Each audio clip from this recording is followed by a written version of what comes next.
Welcome to the Ayer Board of Selectmen meeting, October 3rd, 2017. Before I ask for a approved agenda, I would ask everybody to please just take a moment of silence to recognize the victims of the tragedy in Las Vegas on Sunday night.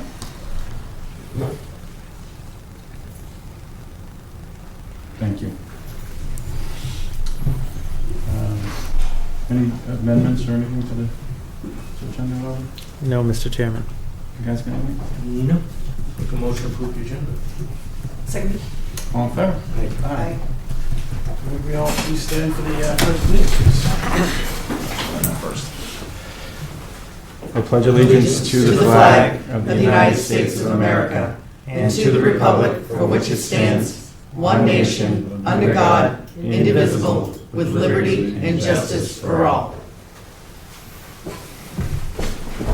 Do the warrant stuff now? Yeah.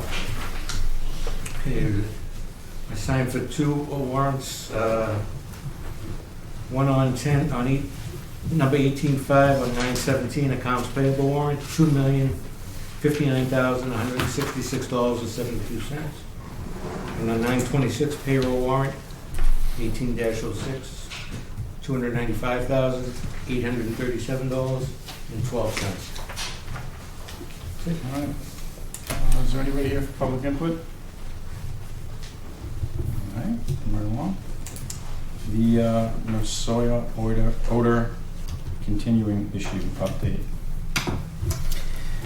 Mr. Chairman, members of the board, and through you, Mr. Chair, the two gentlemen are here from Nasoya.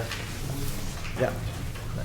Mr. Elvin McKeat, who's the plant engineer and Plant manager. plant manager. Yeah.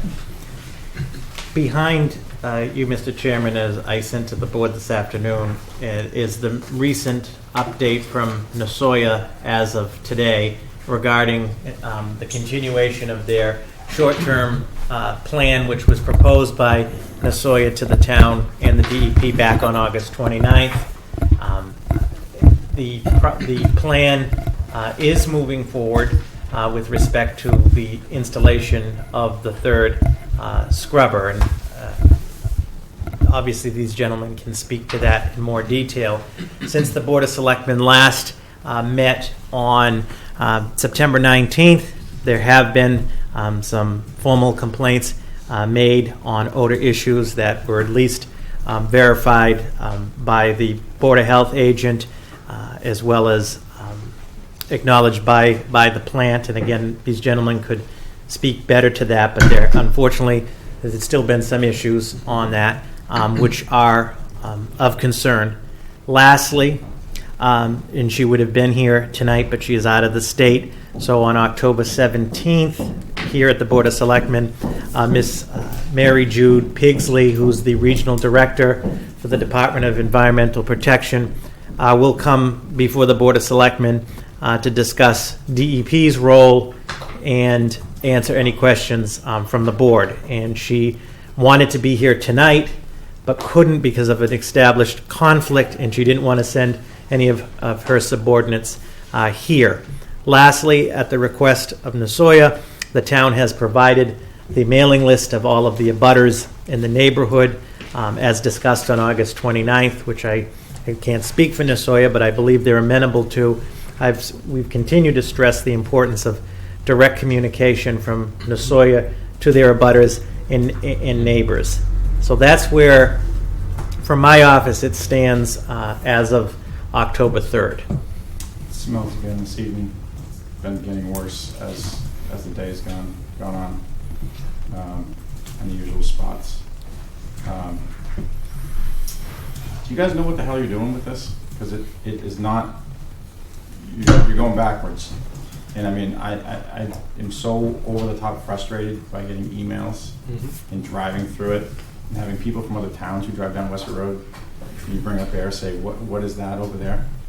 I would have no problem if we had the means, which we may, to revoke your business license until you get this scrubber online, because 4 times last week, again today, and there's a lot of times that it's not even it's so frustrating you don't even want to call because it's there but not overpowering. If you didn't know what it was, you'd probably call if it was, you know, in your neighborhood. But there's no improvement. Yeah. So as part of our plan that we presented previously, before moving forward with the third scrubber, we suggested that we should go deeply with different kind of analysis. We started with air testing with two different types of testing. So we started collecting some data out of the scrubbers. We wanted to create a baseline where we could run the system with good conditions, and we also wanted to be able to catch those kind of upsets. I know that we got those complaints on Monday, last Monday. And I believe after we got those complaints on Monday, other emails came after saying that they also detected some smell on Sunday or I believe Saturday. We were not notified by the weekend's event. We did get the one on Monday, and Robert actually was the one who sent us an email asking us to follow up on that.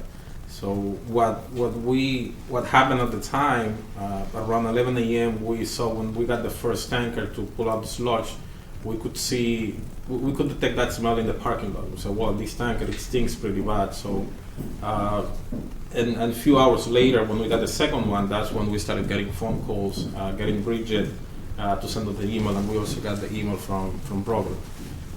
We acknowledged that the tanker issue went out of control on that specific Monday. We wanted to repeat this data collection. For example, today we requested to do the sampling data along with the truck sludge loading because we wanted to pick up all these events and being able to review all this data for the design of the third scrubber. So our intention is to continue this week. We started yesterday, today and tomorrow to do air sampling.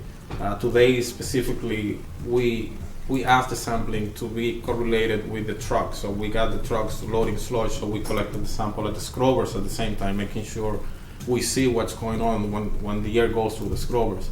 So we don't want to be making the same mistakes again where we could get these kind of offset conditions or something goes out of control when we integrate something different to the system.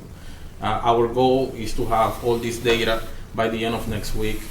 We will be requesting, that's actually written here, that we'll be requesting another meeting with town's official as well as the DEP. So we want to get the DEP again and the town to the meeting on Nasoya so we could present all the information that we have collected so far and how we're going to be moving forward. Because we don't want to be repeating this situation all over again. Part of the accomplishment from last week, we requested, and I believe you mentioned that in the previous meeting, we suggested we were going to do a dispersion modeling of the stacks. That was completed. We got the report today. The report itself is very technical with a lot of data from the area from previous years, as well as the wind traveling and everything. But we would like to have the town and DEP present to present this information and show it with our consultants so they can explain in greater details what is this about and what kind of conclusion we can come up with this kind of information. We just want to make sure that we catch as much as we can before we go ahead and we stamp that design on the third scrubber to then realize that we're missing something and that we don't want to repeat that again. We're truly sorry with that when that happened, and we believe that's not the position where we want to be. But the fact that we're doing this testing and we got that offset condition is actually helping us to understand and catch that kind of things and document it so we could know better how to move forward with improvements. Mr. Chairman, Alvin, I know you said you just got the report on the stack and the analysis this afternoon.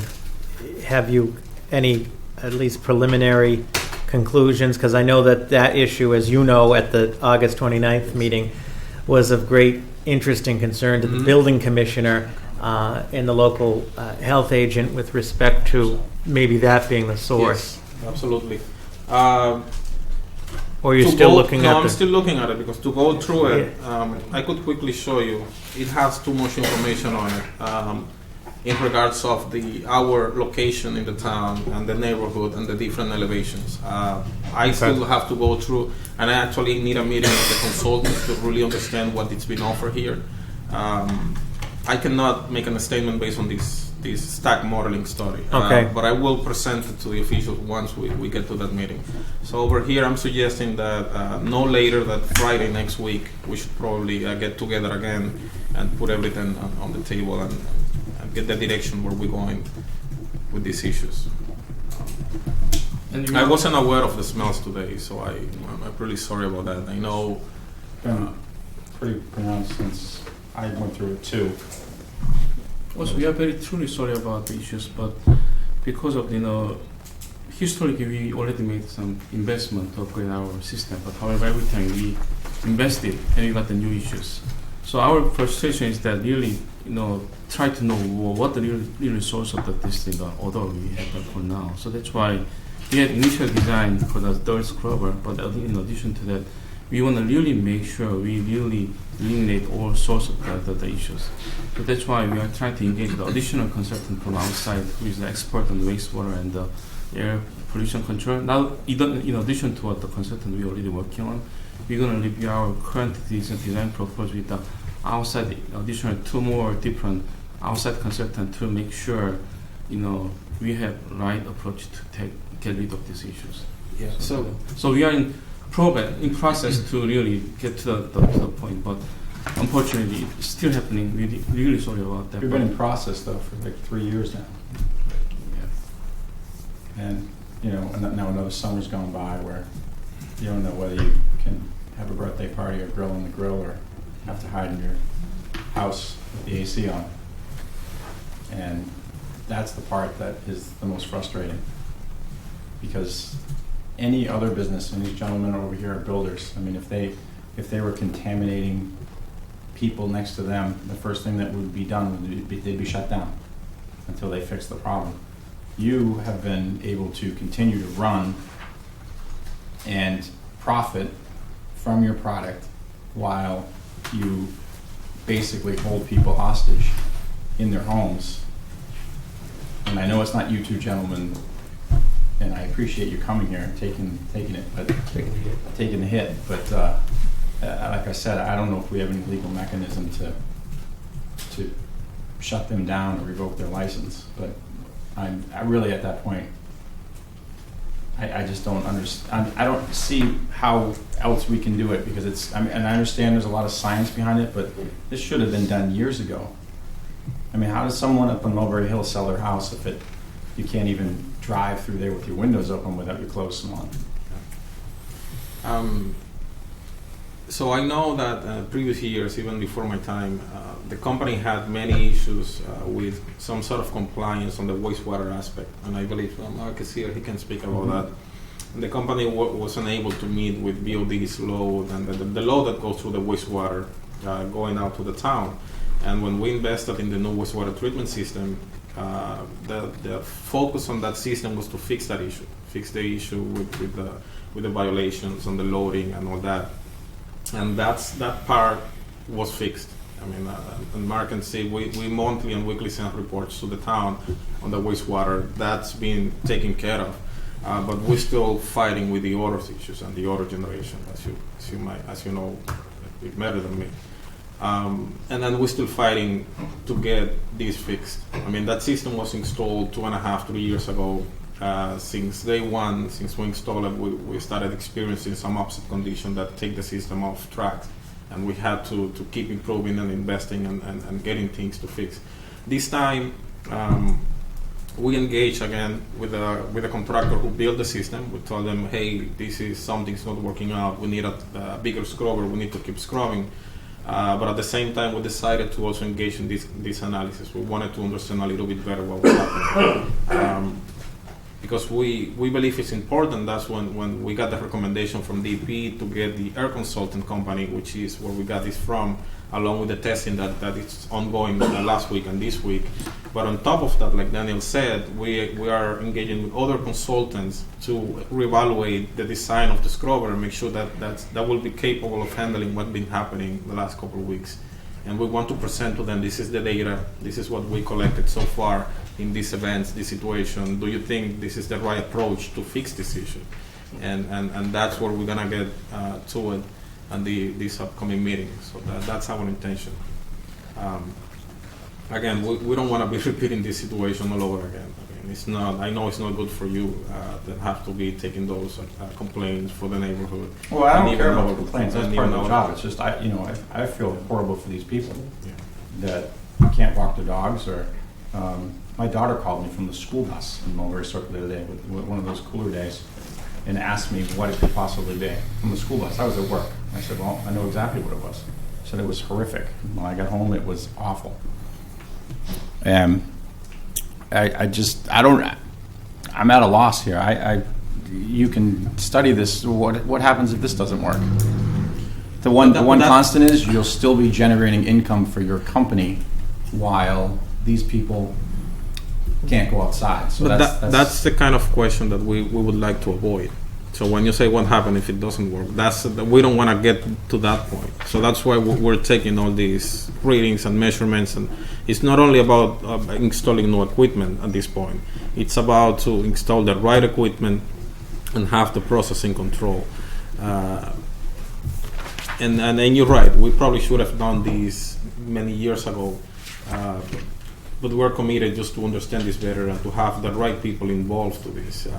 We're actually planning to bring another consultant from a different kind of industry into the issue, just to see a different fresh of eyes, to see what other technology outside out of the food industry and the wet scrubber, which is what we have, it could also be applicable in our situation, because we know that we get to upset condition where we go from here to here, and then the next day comes down to zero. So that's what makes the system go with these upsets and getting the smell. Do you understand how frustrated we are? Oh no, yeah, absolutely. You know, we do understand it, and From what Chris says too, and I mean, I'd be ready to just shut you down myself, but I suppose there's a process involved. I mean, these people have put up with this for how long? 10 years is when I first moved over that side of town, is when I first smelled it. I don't know if it's gotten better or worse. I don't usually get it quite at my place, but it's been pronounced for a long time.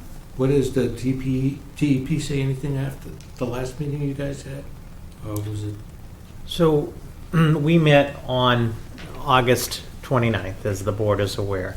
And in our communications with the DEP, both at the meeting on the 29th and since then, and you were there, and I made it clear that in addition that Ayer's town council had been apprised of the situation and was reviewing it. And we have been advised by town council. I mean, as Selectman Hillman mentioned, I mean, that's always an option, if you will, but we were trying to resolve this to avoid that type of circumstance. And frankly, the Department of Environmental Protection is the state agency, the regulatory body that is responsible for these matters and does have both regulatory and enforcement authority. So that's part of why when I spoke to Ms. Pigsley, the regional director, and why she's coming out on the 17th, I explained she seemed to be aware of everything to date. This would have been last week, and is familiar with what is called the short-term plan on the third scrubber plan. And I explained to her the frustration that the Board of Selectmen had, as well as my office, as well as the neighbors and so forth, that we understand the plan that is in place, and some of those benchmarks haven't happened, but it's still happening. And the town of Ayer, anyway, we're at a rock and a hard place, as I'm sure you can appreciate. As this continues to happen, we don't have anything to say to the neighbors, if you will. So I think that on the 17th, and she's aware of this, the DEP, when they come here, I think the opportunity to really ask those questions as to what have you done, what can be done, what are you going to do? Because they really should, the DEP should really be doing its appropriate job, and same with Nasoya. I mean, for the town of Ayer to assume this, both in terms of resources and costs, not only would it be astronomical, but it wouldn't be appropriate. I'm sorry. To pursue legal action is it's ultimately the authority of the Board of Selectmen, and our council is aware of that. But we're trying to obviously resolve the spirit on the 29th in moving forward has been to resolve this, because the costs and the resources on the town would be astronomical. And Does, you know, if DEP has any options well, I asked that are available? them on the 17th to explain to us, because I do not claim to, I'm not an environmental lawyer and I don't claim to be an expert on this, but to explain, because selectmen, members of the public have asked, you know, what is a consent order? I know before Nasoya owned it, when it was Vitasoy on the wastewater, and they were under a consent order, Vitasoy was, that did have penalties and so forth. Why hasn't that happened in this case? And I say that rhetorically, I don't know. Hence why I think No, they buried their head in the sand, and now they're active because Mr. Osmer sent them a missile last week and kind of stirred up the pot at the DEP and caught a delegation. So their new involvement is more because they were basically called out for their inaction. Has Nasoya heard from the abutters since the letter went out? No. Well, we were not aware of that letter. Oh, So the okay. first thing, and now that you say it, now we know. No, the only contact we had from the DEP was the same day when we had the complaint. That they also wanted to follow up and know where we are in regards of the overall project, this installation and everything. Mark, do you have any words of wisdom? No, I mean, you know, my history goes back to when I started here, and obviously the issue was they have a pre-treatment agreement with the town, and they weren't meeting their permit. We did find them a number of times, but worked closely with them to meet their discharge permit, and they have been meeting it. The wastewater they're sending us is great. It just meets all the requirements, and our process has improved a lot. And I know our pre-treatment engineer, when she does inspections, meets with Elton and goes over issues, and one of the most recently was the odor issue.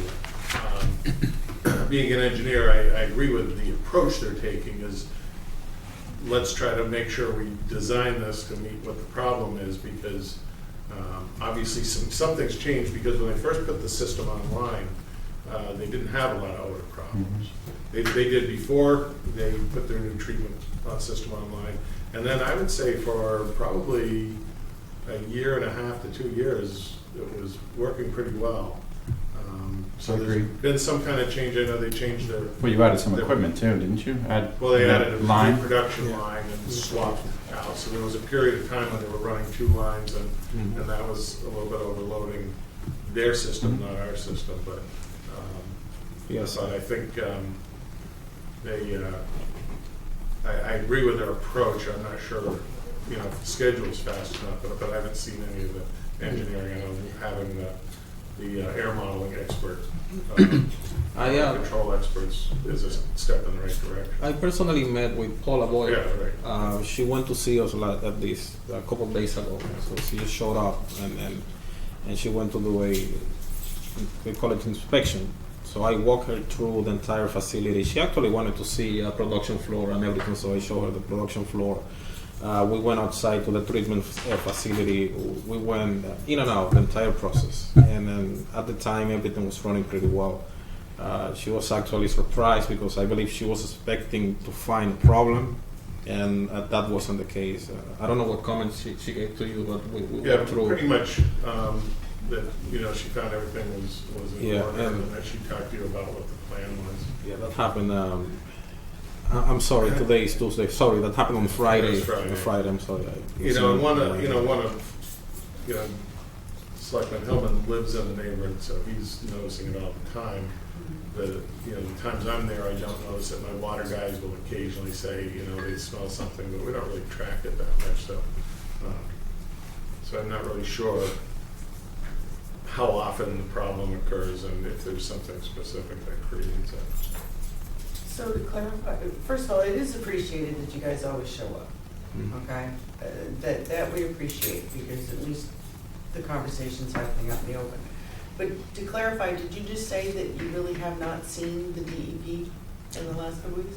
Seen personally, no. So The they- contact that we had was in So they've regards been like over the phone or an email? over the phone and email. Yes. But nobody is physically showing up? No. At least that I'm aware of. If they showed up and they were unannounced or nobody or they didn't identify themselves, that's a different story. But we haven't physically So to your checked. knowledge, Yes, to my knowledge, the they DEP haven't. has not physically shown up? No, they called and we talked by phone. We explained the So what, do they situation. call and say, hey, is there a smell today? And you say no, and okay, well, we'll call back tomorrow? What? No, they actually, after following up on your email, when he said that he will call, he replied back to your email saying that he will call Nasoya. He called me directly to my cell phone. So I explained what I just said with having the situation with the slush trucks, that we believe the trucks overwhelm our scrubber system, just putting the same motor out and affecting the neighborhood. So I explained to him that situation, and he was asking for an update. Where are we with the studies? Where are we with the third scrubber? So I explained exactly the same what I just said. So we're just reviewing and collecting data so we can make sure we do a proper design before we just go ahead and spend money on something that wouldn't work. Yeah, I mean, that makes sense, but the fact that the DEP doesn't even show up, I just DEP wanted is that. useless. I've I been know, saying but that I for want 6 that months. clarified, you know. Useless. So that it's. Well, maybe not anymore in now the that, open record, they've you been, know. they're going to be here. Yeah. But again, we are really taking this as a serious issue, and we have the weekly time management meeting, reviewing the progress and talking about the action. That's why initially we tried to finalize out the scrubber design with the current consultant, but however, finding still we have more issues coming up. That's why we're trying to get the fresh eye from the different industry expert to get their another review, making sure that this new system is going to be able to handle the current issues we have. And we want also to make sure we get the right people on this issue. So when this air modeling, that person came, I basically asked DEP, give me a list of contractors that have given good results to you on this kind of situation. Tell me who should I contact, give me some options. So actually DEP was the one giving me a list of 8, and then I did some research with other people in the wastewater industry, and we come up with this company. And this is the company that we started using for all this data collection. We're also contacting other contractors with high presence in the industry to also review and go ahead with the design and all the studies. So we're trying to get the right people, because part of the issue with this and any other business is that everyone claims to be an expert, and we have to be careful with that as well. We have this much patience left. You know, I would I understand. make your bosses know that we're about to lock you up. Truthfully, I'd second that. If it was up to me, I'd ask that we shut you down this evening until further notice. But we can't do that right now. But in 2 weeks, we can come up with a lot of options. And I hope you, and again, as Janice said, I appreciate you gentlemen coming here, because it's not easy, and you're taking the bullets for a lot of other people. But Yeah, we're not blaming you. Yeah. No, that's fine. it's frustrating that it took the board and the Board of Health 2 years ago to get involved before this was even addressed. And now we're back at it, and now we're scrambling. And it only appears to be getting worse in the last week. So I mean, if it takes 24 hours a day, the people who make the calls there with the money need to understand the next meeting may not be a very pleasant one from the Soya. I think 12th or 18th. And actually, just a quick note, it's unrelated, but now that you said that the people that release the money, we have the money for this capital investment approved. So we have the money and we have the design ready to go. We just want to make sure we're covered. So we just want to make sure that these kind of events that we had this week, last week, will be will be covered with the new design, with the new system. So we don't have restrictions or objection on the spending on the capital investment. That's on the table. So we just need to move forward with it. It's just that we don't want to repeat this vicious cycle again. We just want to make sure. Well, you want to get it Which right. makes sense, yeah. That makes sense. But we can't be here in 6 months talking No, about. I agree. I mean, Yeah, airflow it's, studies. we're in a It's- rock and a hard place. We're between a rock and a hard place. I mean, this is, it's not a pleasant idea to talk about shutting down, but at the same time, we have the quality of people's lives affected, so that outweighs. Yeah, that's we're requesting this meeting by the end of last week. I'm sorry, by the end of next week. Yeah. And we will contact the EP and the town, and hopefully we can sit down and so and review everything, so we can go towards a good direction. And maybe contact your crew there this evening and tell them that it's been awful since 2 o'clock. Right at the end of Nemco and Westford Road, as the usual area. All right, I hope for the homeowner's sake and Sawyer's sake, you have a lot of progress between now and the next time we meet. Appreciate you coming, as always.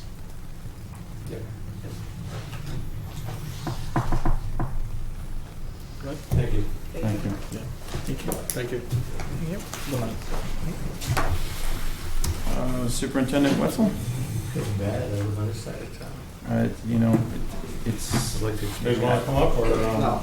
No? It's- You're good back there? it's something you have to experience. I feel like I should call you all the next time it happens, so you can actually get an idea how bad it is.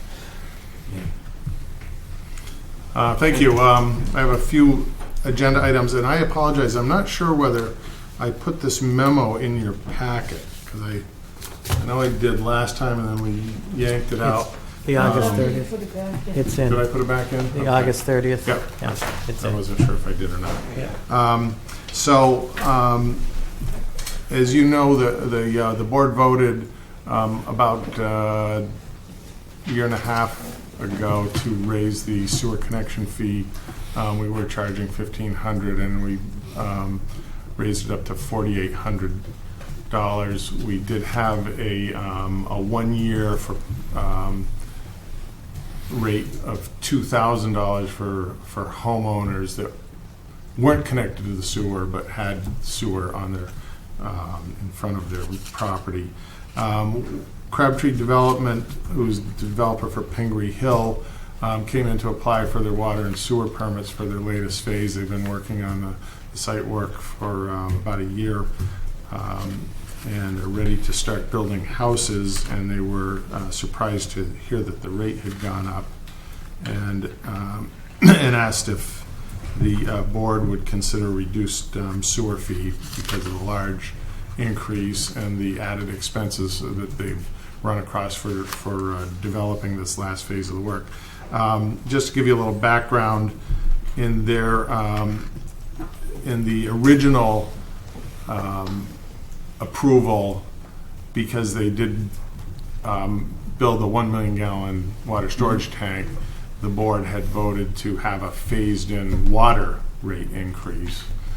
So right now, so phase 1 and 2, the fee was $3,000 at the time, and it was phase 1 and 2 was at $1,400 per lot. Phase 3 was $1,800. Phase 4 was $2,200, and phase 5 was $3,000. So the phase 4 $2,200 for our water connection still stands, but we didn't have any changes or any agreement on the sewer. So the developers are here to request consideration of a fee adjustment. Yeah, what it is. So I was at that meeting in 2010 in the audience, because it was right after our flooding, when these gentlemen were here for the water. Was it just the water? Right, the sewer, because the project. it was basically an offset for the water improvements they were doing for the project. Okay. For the town. And the water tank is completed and online and serving the town well. Mr. Rowe? Yeah, go ahead. a little bit history Yeah. to the story. I was here since day one, and we had legal issues with the town for about 3 or 4 or 5 years. We made a settlement agreement, and in that settlement agreement, there were words to the effect that the town would work with us as far as fees and tie-ins and stuff like that. And not only the water tank, but we reconfigured Snake Hill Road, which was almost as expensive as the water tank. So there was a lot of money up front, so early. Back in the day, I used to have to come in, and ask the selectmen to actually individually okay each sewer and water permit. Okay, so in my mind, they went in tandem. So when we came back in here for some sort of an adjustment or reconsideration, I thought they were both the same. I thought they went in tandem. And so, like, I was surprised when I looked back at that the minutes that it only said water.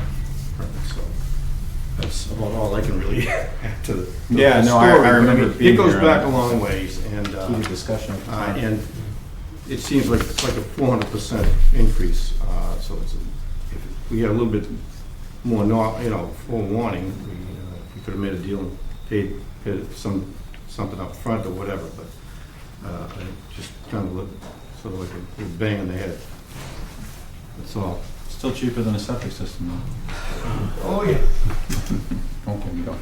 Mark, what's your suggestion? I mean, I understand. I thought it was. I mean, just by overhearing in 2010, it was. I mean, I understand their point to some degree because this has been an approved project for 10 years. Yes. I mean, I haven't got a rate increase in mind, but I would say that, like I said, they've been good with working with the town on the improvements that are required, and they're doing a good job on everything we've asked them to. And I think going from 1,500 to 4,800 is a pretty big increase, and I think that was part of the discussion, reading the minutes from when the water rates were discussed, was the increase. There was an increase in 2010, I believe. This was, April 2010 was when it was discussed. And I think it was, let's see what the rate increase was. It was 120%. And so they said a 70% increase for the first year, and then the next year 80%, and the final 90%. So, so it may be that the selectmen agreed to something along those same lines, maybe a 70% increase instead of a, what are we at, 300%? And like I said, we didn't make an allowance for residents after the fact of 2,000, so maybe you'd split the difference and do 3,000 or something like that. I'm not sure what you guys have in your per forma. 1,500. Yeah. No. Just kidding. So. With all due respect, I mean, it was 1,500, and we and actually you finished the memo out. There's actually $6,400 where we were charged for the connection fee for the last house, the first house in this phase. So it's over 400%, from 1,500 to 6,400. And we understand, we appreciate the need and the expectations of the town. Had we known this again a year ago, we would have certainly sat down and said, well, let's work something out. We prepay it or something. We prepay the connection fees. We understand that might have been done in another case. But to find out a year later. And shame on us for not being aware of all the meetings that go on at the Selectmen, but we just weren't aware of it. Yeah. I just want to give the same argument I did back in 2010. And it's pretty tough when you decide to build a development and you have your set costs and boom, they go up 300%, 400% in some cases. And I personally, I don't like the fee structure, period, on anything, because it gets out of hand. We're not here to make money make a profit on what, a marriage certificate, how long does it take to print it up and stamp it? And that's my reasoning on fees. So I think what we had with the water fees would be just as adequate for the sewer. So phase 4, he has 2,200 per lot. Yep. Are we gonna, here's the thing I'm worried about. I do disagree with Gary a little bit on the tie-in fee, but I don't wanna, this would probably be the last, I get this, I'm not one to say, yes, you deserve it, these gentlemen have been in town.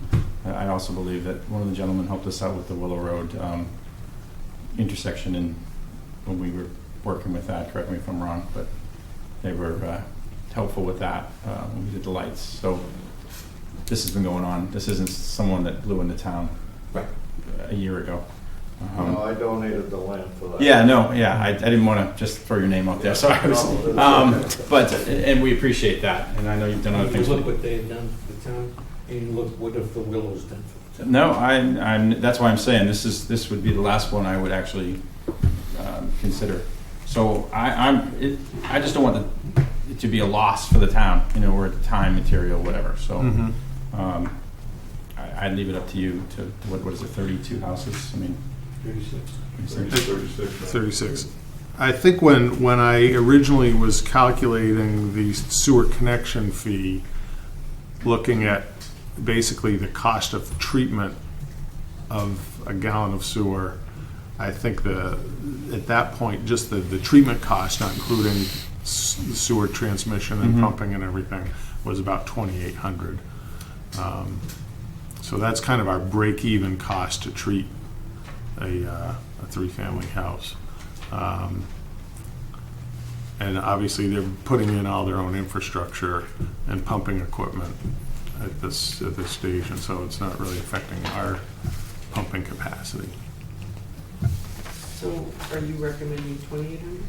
I'm trying to be careful and not make a recommendation. But if I was recommending something, I would say 2,800, and I think that Which is the break even. is that's what it costs us to treat our wastewater.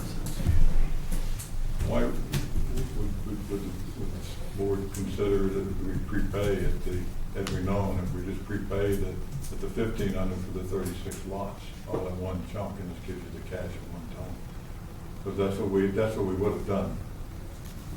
Just got the permit and applied for them ahead of time. I guess,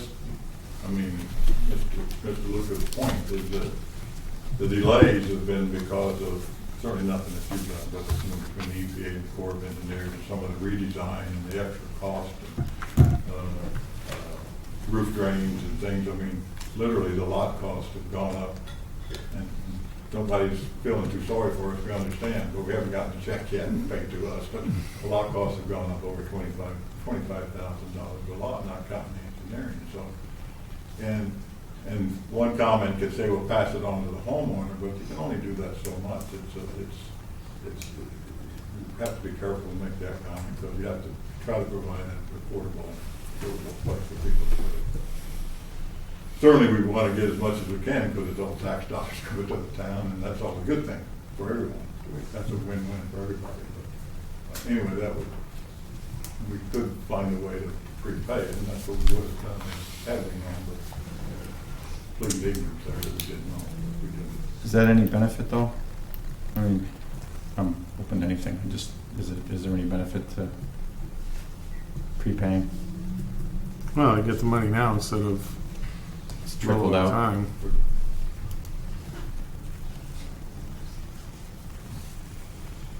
And as they mentioned, one of the other developers did do that when he knew the rate increase was coming.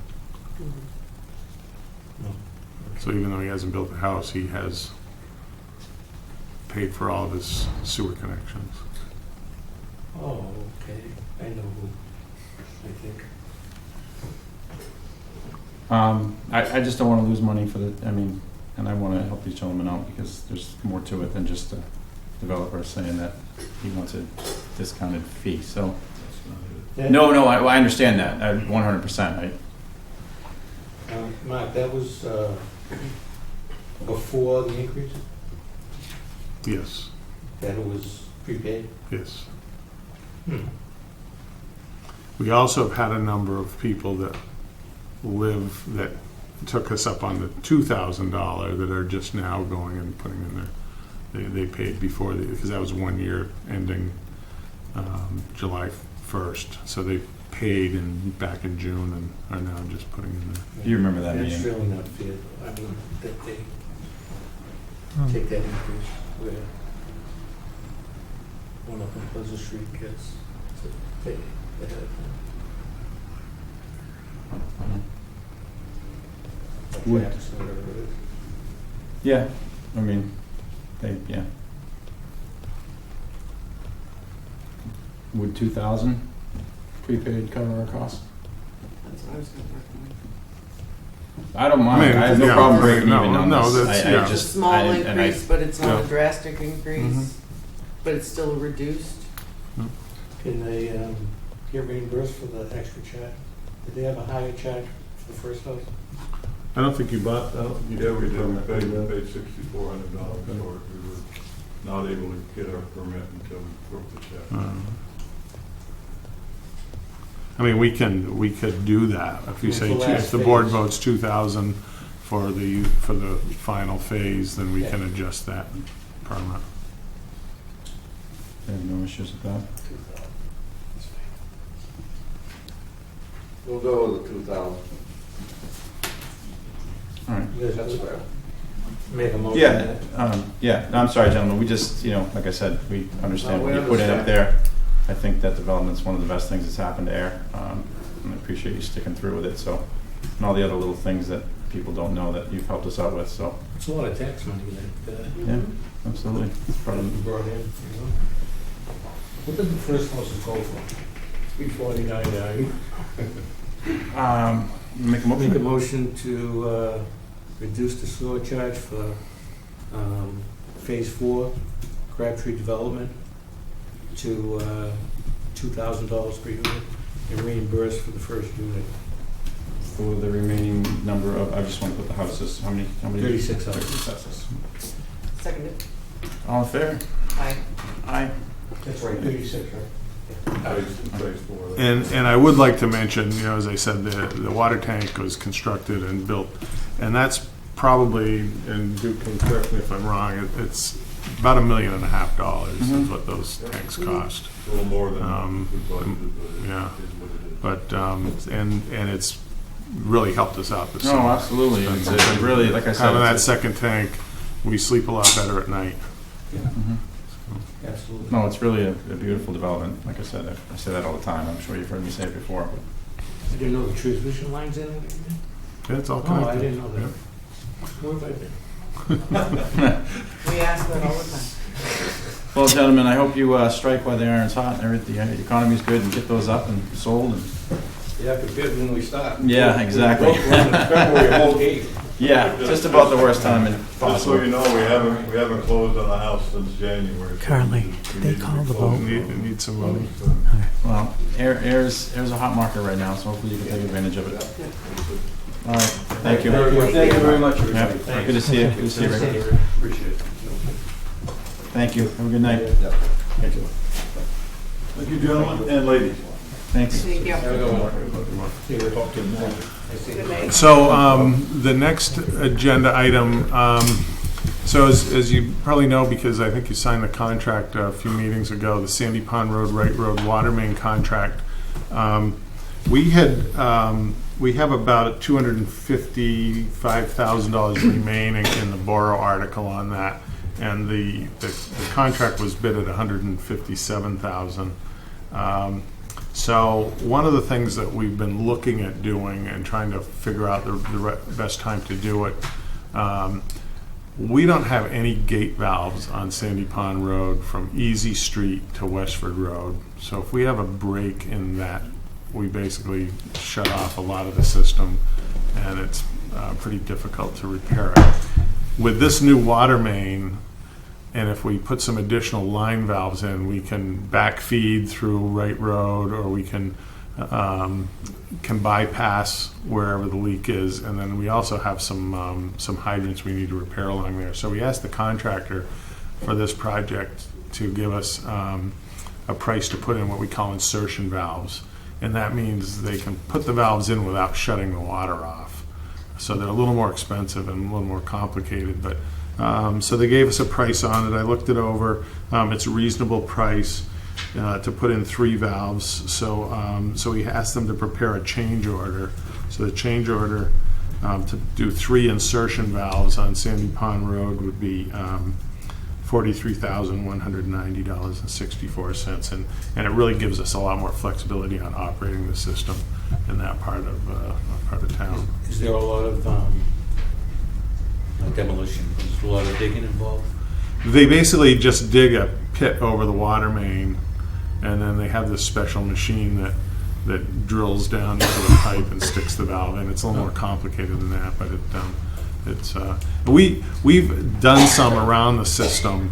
There's a contractor that does it, but we do the digging for him, and then he puts it in, and so that was kind of plan B. But with these guys out there and having all the capability of doing it, and it really enhances this project, so that's why we asked them if they could do it. And the price is about the same. I think when we do the digging, it's obviously a lot cheaper, but the actual It's less than the borrowing. yeah, we're still way under budget. Are they the ones that did? Westford Road. Westford, Oh, Westford Road. yeah. Chris is Slow and steady.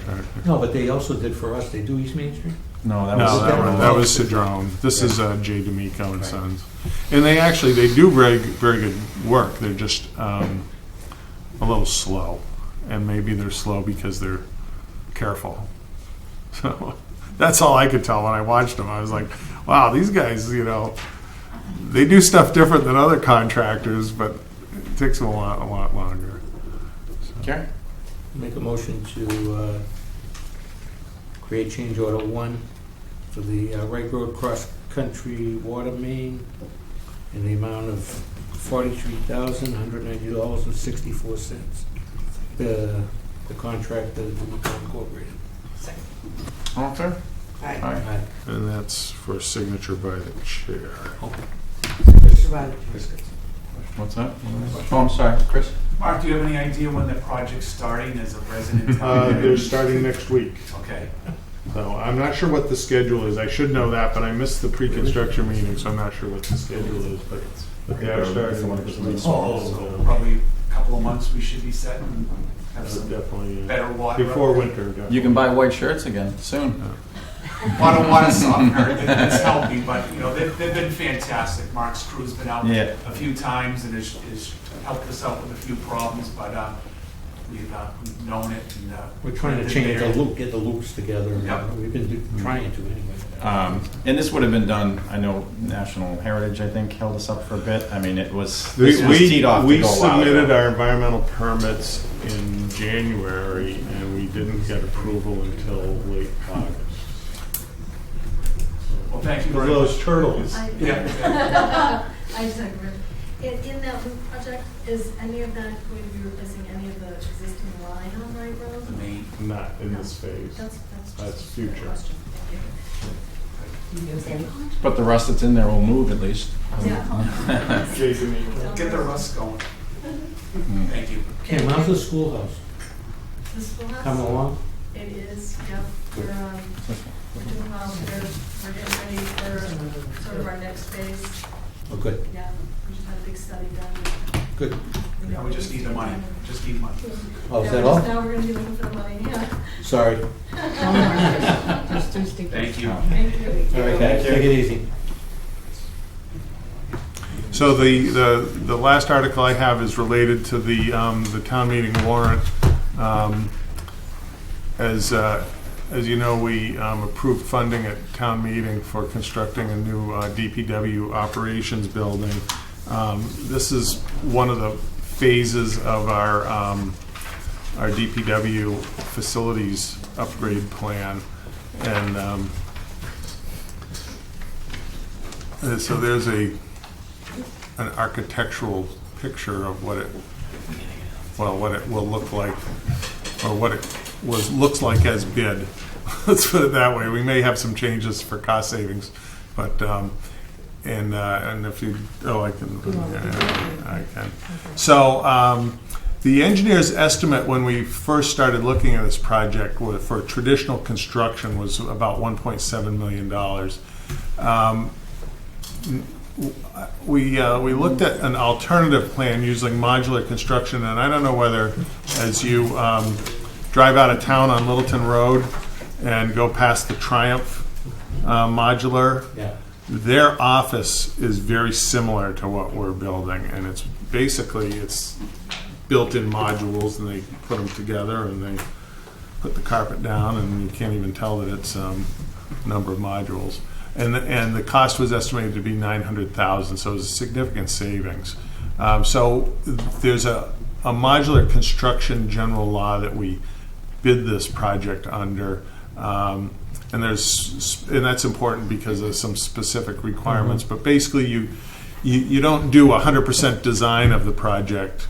You have a general dimensions, layouts, some specifications on materials and things, but it gives the developer or the contractor some leeway on how they're actually going to build it and what materials they're going to use. And you get proposals, you read the proposals, you rank them, and then you open the bid price. So that was the process that we followed. And I have some pictures showing what the layout is, but it's basically, we wanted to make sure that we didn't undersize the building. So we added some space for future growth, whether it's other town department moving in or having. Right now we have 4 permanent employees that would use it, and then we have our intern and our senior work off, and sometimes we have a few other people in there, and they're all sitting in my office, which is also the entrance to the bathroom. So. It's a really comfortable workspace. So will that affect the, Horrible. we still have the broadband going through there? Yeah, That won't affect? no. So the plan, and this is located on the DPW site right across the parking lot from where our building is now. It'll have better security, storage, a separate IT room, because right now we have our IT kind of scattered all over the place. And like I said, we have space for additional workspaces. So if for instance, Cindy needs an office? or we wanted to move the conservation office or something down there, we could do that pretty easily. And then we'll move the highway division down into our office space we're in now, because those guys, they work a lot of overtime in the winter, and they don't really have a very good space to eat lunch and heat up their meals and things. So that's part of the overall plan. So there's the layout, and you can see it's pretty roomy and comfortable, but we didn't really want to crowd everything. We have space for training and for group meetings, and we also have a meeting room that can be used by not just the DPW, but for other town meetings. Oh, good. And here's just some architectural looks on the inside. So it's one of the, and we'll get to some of the value engineering that we're going to look at, but one of the comments was that the open trusses might add a little bit of cost to it. So we need to look at maybe reducing that and having ceiling tiles like we have in most office buildings. But we originally really liked that design. Looks very nice and modern. So the annual town meeting approved $75,000 for the design and procurement process. We've spent about $25,000 of that because we went through the modular bid, so it was significantly less architectural money. The annual town meeting this year approved $900,000 for the construction. So out of the two appropriations, we have about $950,000 available. here's the bad news. We got three bids, and the low bidder was $1.1 million. Typically, what we would like to do is say, well, we only have 950. What can you give us for 950? Which is kind of what I told the contractors before they were bidding it, but apparently they didn't listen. So, under Mass General Law, we can't negotiate the bid until after we award it. So the options we discussed was reduce the scope of the project and rebid, or approve additional funding and then do some negotiations after the award. I think it would be hard to get $150,000 out of the bid, but I'm sure we've got some savings that we could come up with. So when we met with the town administrator and town accountant said, well, we have some money left in some other borough articles that are completed, and we can transfer some funding, and so that's how we'd like to. If we reduce the size of the building, this is what the architect thought we would have to do to get the bid under $950,000, would be basically eliminate one module and the entrance foyer. And we may still eliminate the entrance foyer. I kind of like having that from a security point of view, but we'll talk to the developer or the builder after that about what that adds for cost. And then there's some other site things. One thing, Neil, also you probably noticed, we show a deck on the. We bid it the deck as an ad alternate. So right now the deck would have been a nice addition, but we're not planning on doing that. So what are the articles that add up to? So I have, I can get a little farther through this. So what we're proposing is we approve additional funding at fall town meeting and award the contract at the bid price, and then negotiate additional cost savings, and then we'd execute a negative change order after we negotiated those. And some of the cost savings, as I mentioned, we eliminate the entry foyer. We've got some door overhangs, they said added some costs, some window types, some of the finishes and furnishings, and then possibly the ceiling design and material.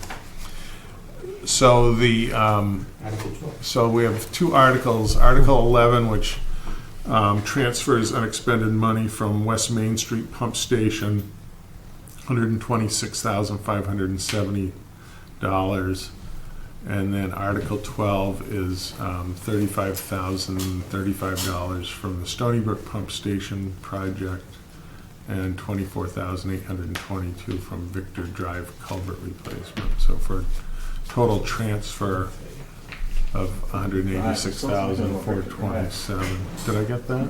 Yeah. Okay. Would that be adequate? Yes.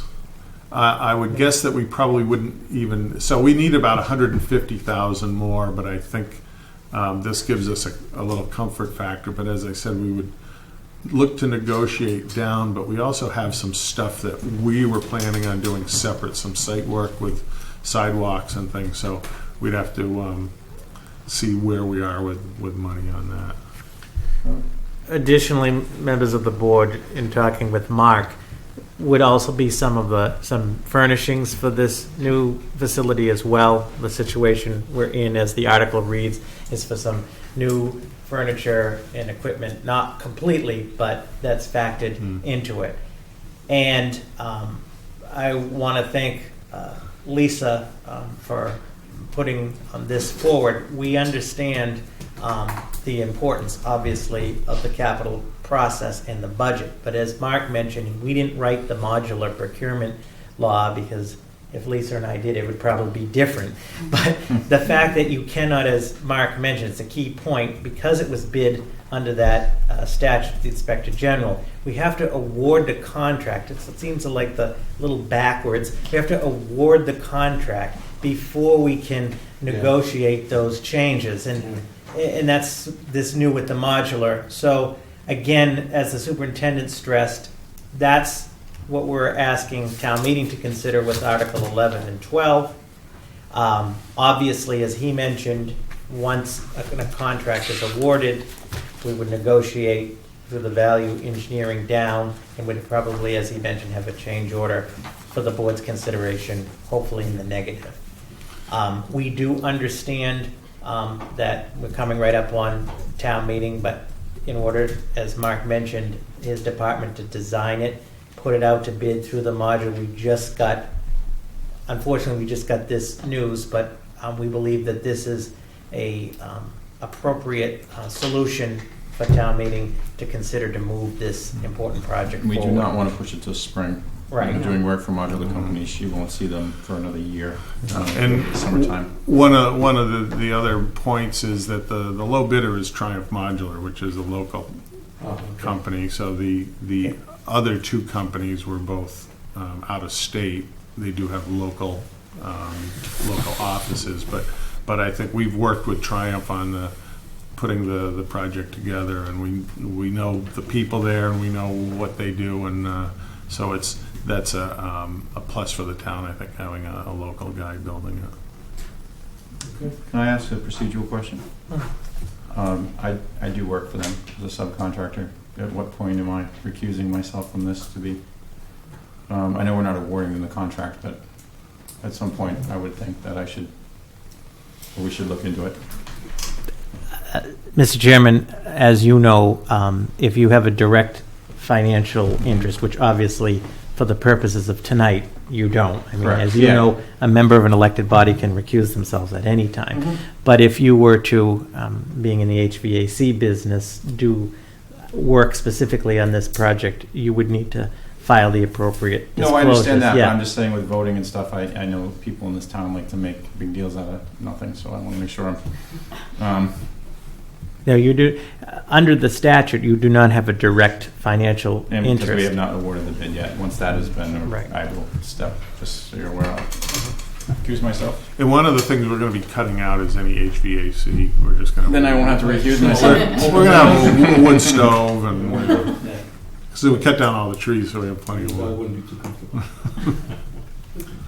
The one thing I would say, I'd hate to see the building get smaller. I hope there's other options, because I like the idea of building it for the future. Right. Here's our workspace right now. We have me, Dan, our GIS intern Robin. We have our conference room. We We did the curbside have meetings in our there, too. plotter. And Speaking of Roberts, Yeah, but isn't it 4 people? This is why y'all are so close. we get a lot of collaboration.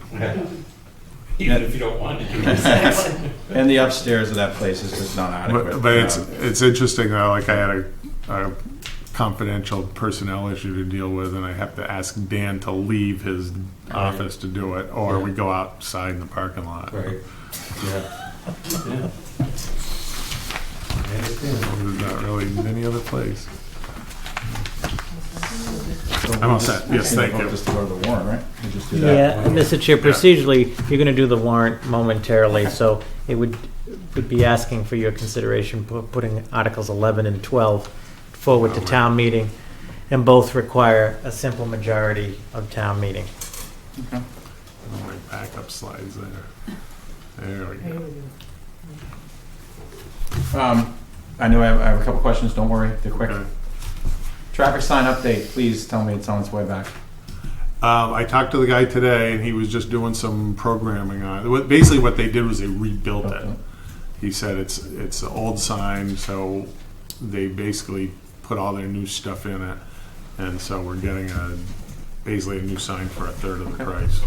And then Westford Road, it was explained to me that because residents have asked me, including my wife, which is the worst, Yeah. about it was supposed to be repaved, and they're going to let it settle, I guess. So what we like to do with any utility work is not do the final paving until it's gone through a winter.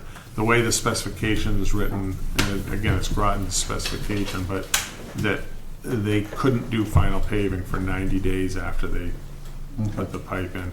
So we've asked them to pave it in the spring, and that's going to be a mill and overlay. So if there's what happens in the freeze thaw, you'll get some settlement in the trench. No, that's fine. And, I just and then that gets leveled out in the the spring. gentleman from Groton, when he was here, said it would all be all done, so that Yeah. went with that. But Well, they have to spend all their money, I think, by the end of April, so it would be. So it will be, so it'll be my concern paved. was, we're not gonna be waiting until next October, because No. the patch is No, okay, but It's gotta be paved first thing in the spring, okay. so. And then the And- water tie-in on Snake Hill Road, I ran into Mr. Lewis a few times. Yes, I had Rick go out and remark those, and so I'm gonna put a request for quotes out on that. Originally, our contractor who was doing East Main Street, I was gonna do that as a change order, and then he got busy on another job, and he never came back to town, and so I'll just put that out for a separate. The issue is, I didn't know those services were connected to the old main, Yeah. and we paved the road. And then, like a week after, someone called and complained about their water. They have orange water too, they're at the end of the old line. We There's can, like but we 6 or 7. can, if people do have dirty water complaints, and that's not just Snake Hill, but anyone in town, let us know. We'll come out, we'll flush your service, we'll flush your pipe. Right now, we're flushing the whole system, so we're kind of I saw cleaning it last things night, yeah. up, and you may have some slugs of dirty water that kind of get stuck while we're doing the flushing, but we are flushing everything. And then if people do have individual services, I know we've done houses on that stretch where we've cleaned out the service pipe, but it does sit in a rusty pipe for days. I have one question. Right. The bridge, any idea? Oh, good. I was hoping to see some design plans, because we're looking to do a submittal to the state at the end of this month. Okay. So I know it's moving right along, but they have Fast to, as a snail? well, when you get state funding, you all of a sudden have to follow state rules, and so it's a little different. But it is. we'll take grants. It takes some engineering to do a bridge like that. So they have to do some calculations and design it. So there's a process. But the schedule is early November. It's going to be submitted to the state, so we should see it. Next summer, possibly? Well, start. hopefully it'll be bid. Hopefully late winter and for spring construction. So.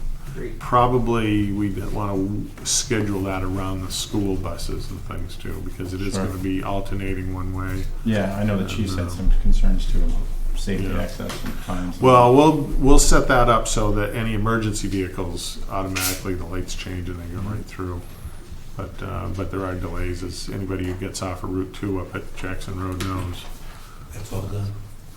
It's gonna go faster than that bridge, right? Yeah.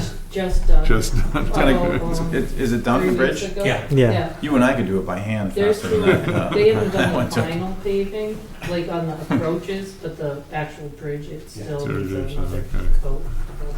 The crosswalk signs look good out there. I saw them a few weeks ago. I think you're on vacation there by the library. Yeah, good. We saw someone using them the other day, actually. We also put up new school speed zone signs, which Yes. I was trying to get this. Actually, the school paid for one, and I paid for one, and we put them up. And Yeah, it looks good. So- It looks good up there with the road paved, the new signs, the Yeah. school. they Yeah. were supposed to be painting the lines today, but they got mixed up, and they instead of going to Ayer, they went to Berry. Oh, that's close. Very big. So, All right. so I come on Thursday to paint the signs. All right. Yeah, it looks good. Thanks, Mark. Thanks, Thanks, Mark. Thank you. Thanks, Liz. Who's this one? Hi, guys. Hi, Alicia. You again? Yes, yes. You're here more than Mark is. It's just, nothing's falling like all together, so I'm going to be back next time too, because We love seeing one you. more, so, We like it. We love seeing you. okay. We'll take you before Nasoya next time, so we can get them out of here. No, Nasoya's just is gonna fix itself, it's all gonna be better soon. Let's put it up there. Can you go walk, if you don't mind going door to door up in the Westford Road area and tell everybody that tomorrow, I appreciate it. I think maybe you helped them see the light. So, this is the beginning of the closeout for our FY15 CDBG grant. And you, originally, when we were doing the FY11 grant, you would sign all quarterly reports, but they've changed that so that now you just sign as we get started and sign the last quarterly report. And that triggers our closeout process. So the quarterly report breaks down. A lot of it is in a format that our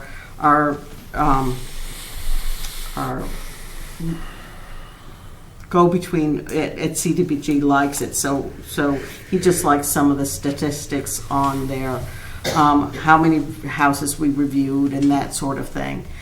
We ended up rehabbing 9 units.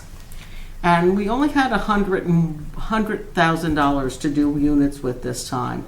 But one of the units was a 3-family, and it had an owner investor. And so he qualified for only 50%. So we were able to do de-letting in that house and also do the full house. But that stretched our money quite a bit. We did a number of emergencies, roofs, furnaces, and that sort, and fire escapes, things that brought houses up to speed. There are some houses that we will probably go back because we just did emergency because that's all we had left money for. So when we get another grant, we'll probably go back and do a little bit more. When you do $100,000 for rehab, and we still have a lot of houses in town with lead paint. And once you go in and start doing de-leading, it gets very expensive. So as we take a look at going forward with another grant, that's something that's going to come up, whether we can put a little bit more rehab money in, because we really should be trying to de-lead. Unfortunately, the de-leading money is still not as available as it should be. That whole law has been botched from the beginning because they implemented it and then it was impossible to adhere to it, and then they backed off. But they haven't backed off. The state has we have the toughest lead paint laws in the country, and at this point the state is requiring that any rehab follow the state's very tough laws. So we're always walking a tight line to be rehabbing, because most of the rehabs are elderly people.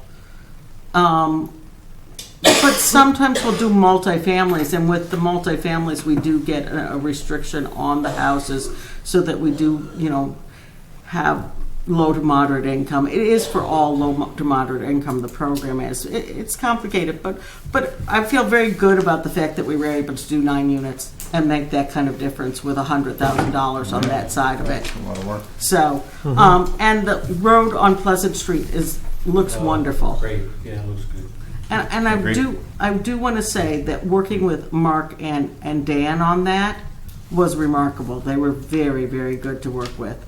And they made it very easy. So easy that we're talking about, if we should happen to choose to do a road on the next project, we're going to be able to do so much of this in-house. And being able to have partners right in town to work with is remarkable. So maybe 2 roads. Yes. We've actually looked at 2. So You we'll have an see. office in the new building. There we go. So what I need right now is for a vote to approve the final report, signature of the chair, and then do you have any questions about the grant? Nope. You do a fantastic job with it, so Thank you. we revert back to you on that, because everything seems to work out great with it. Well, it's a little hard. I look at the grants online, because there's different grants that we're always looking to. I know this is another subject. We're always want to see what's out there from the federal government and everything like that. And it's a little bit lean right now. But we're getting ready for the CDB. The block grants are still there right now. So we'll keep you posted on that. I saw that. Make America great again. Yeah. And hopefully the tax rate, but we'll go. Gary and I will go back on that later. Right, so I'll make a motion to that the board approve a final quarterly report. Is that what you need? Alicia? Yes, it says request to approve the final quarterly report with signature. CDF 1 FY15 grant with signature by the chair. Seconded. All in favor? Aye. Good didn't put a sticky on it, it's on the second page. This one's pretty self-explanatory. Oh, sticky note on it this time? No, Okay. you can figure it out. I do better without the sticky notes, apparently. Thanks, I'll wait for it. And then I'll upload it. Thank you. You can date that, that's too much for me. You're so well received. Do you want to give my report? No, the last time you did that, Mohammed just left. You missed that? I missed that. No. It's still here. I know. Oh, Good to see my everybody God. here the next Take care of day. it. Mark, you missed that too. I know, Charlie had him filing and everything. Oh my goodness. I was kind of, when I heard that, I was so glad I had Stop that headache. laughing. Oh. Good evening, members of the board. Just a couple of highlights under the administrative update. First of all, I want to thank Cindy from IT, who is live tweeting tonight's meeting, as well as doing live Facebook posts. And Oh, my God. yeah, You're being careful when you tweet, right? Can I just real quick? Yeah. Before I got here, Dr. Malone sent me an email. We were talking about the whole school covered meetings and other meetings, and she said they want to start the next meeting, right? Yep. The high school kids covering the meeting. As a class, they're going Yeah. to reimburse the teacher to come up here, Mm-hmm. cover the meeting, either put it out on Facebook or on video, or Yeah. APAC needs to get involved because they want to use that Mhm. studio up there and interview department heads and stuff like that, put on APAC. So our meetings will be covered. Awesome. And then we're talking about like a maybe a quarterly mailer home as opposed to just Yep. email stuff. Mhm. So it should be Do they good. still have civics? Yes. Yeah. This is going to be a journalism program. It's an elective. Yeah. Yes. Yeah. They don't have English and history anymore either on open house. They call it humanities, and they go together. I didn't know that. Open house was Thursday. Sorry, I have all this knowledge of the school now. And they don't give them marks either, right? No, it's pretty tough up there. I couldn't do it. Anyway, So thank you, Cindy, and then we're going to start with our coverage on the 17th. Also, as the board is aware, the town planner, Mark Archambault, has officially started. He's hit the ground running. He already has put together a draft solar bylaw and is really hit the ground running, and we're glad to have him. Specifically with respect to planning, with respect to the zoning bylaw, now that Mark is on board, I did have a meeting with him and the chairman of the planning board and the building commissioner and the economic development director.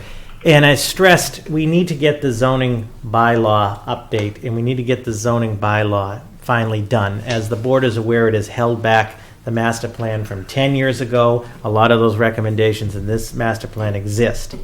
So with that being said, we believe that, and there'll be more discussion on this, that in order for this to be successful, now that we have a professional planner on board, we need to be able to do the outreach, the proper hearings, and frankly, those of you who have been at town meeting when a zoning bylaw is put forth, it's about as long as the fall warrant, exactly. So we feel that in the interest of time and to do it correctly, it should be its own item.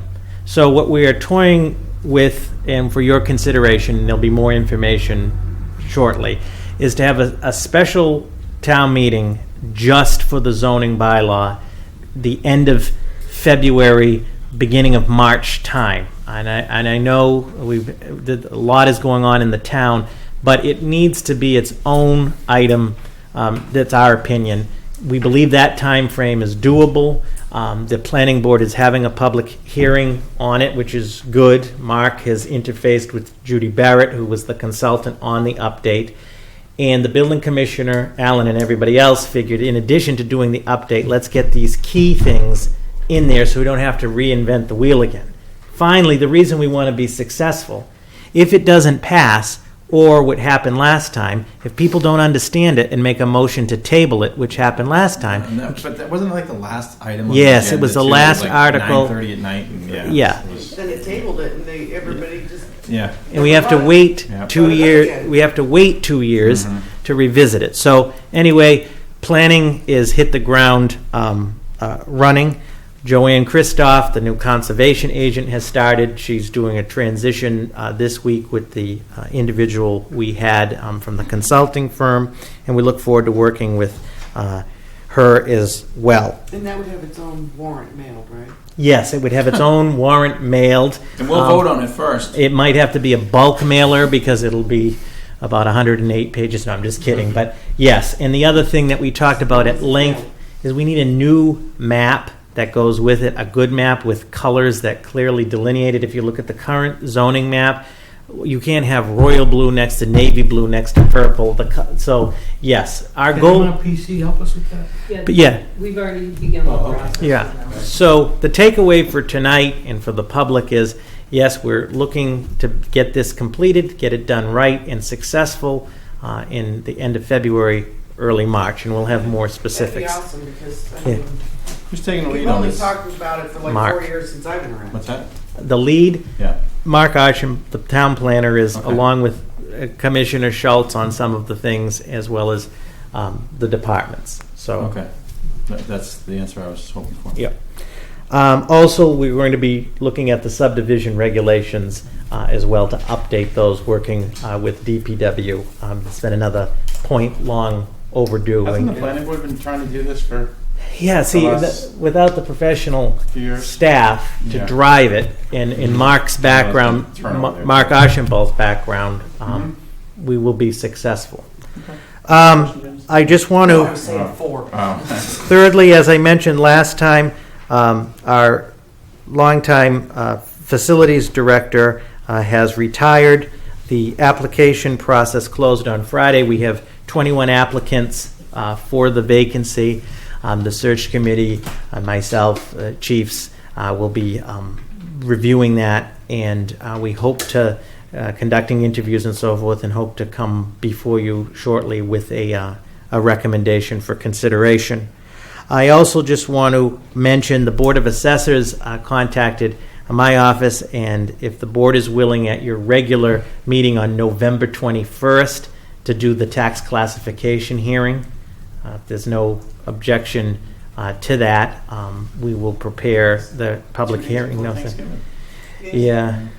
Everything exciting happens 2 days before Yeah. Thanksgiving and Board of Selectmen. Yeah. Then, lastly, I just want to mention, and I'll touch upon this again, and we're going to get into it momentarily, in the town warrant, there are 4 proposed articles for the government reorganization. Myself and Ms. Copeland will be hosting a public information forum on those articles on Tuesday, October 10th at 6 p.m. We're going to make a presentation. In fact, she and I are going to the Finance Committee tomorrow, and we'll talk about this momentarily here as well. But it's a great opportunity for the public to come ahead of town meeting to answer any questions, find out what it is, what it isn't. That's also going to be filmed by APAC, and we'll get it up on social media as well. Good, James. Are you gonna do like one of those code reds to let everybody know about the public forum? And That's- then do a code red to remind everybody about town meeting? Yes. Yes. It seems to work. It seems to work. So yeah, that was our intent. I mean, as we heard at we are trying. Because you're not gonna be able to mail out a postcard about the October 10th public forum.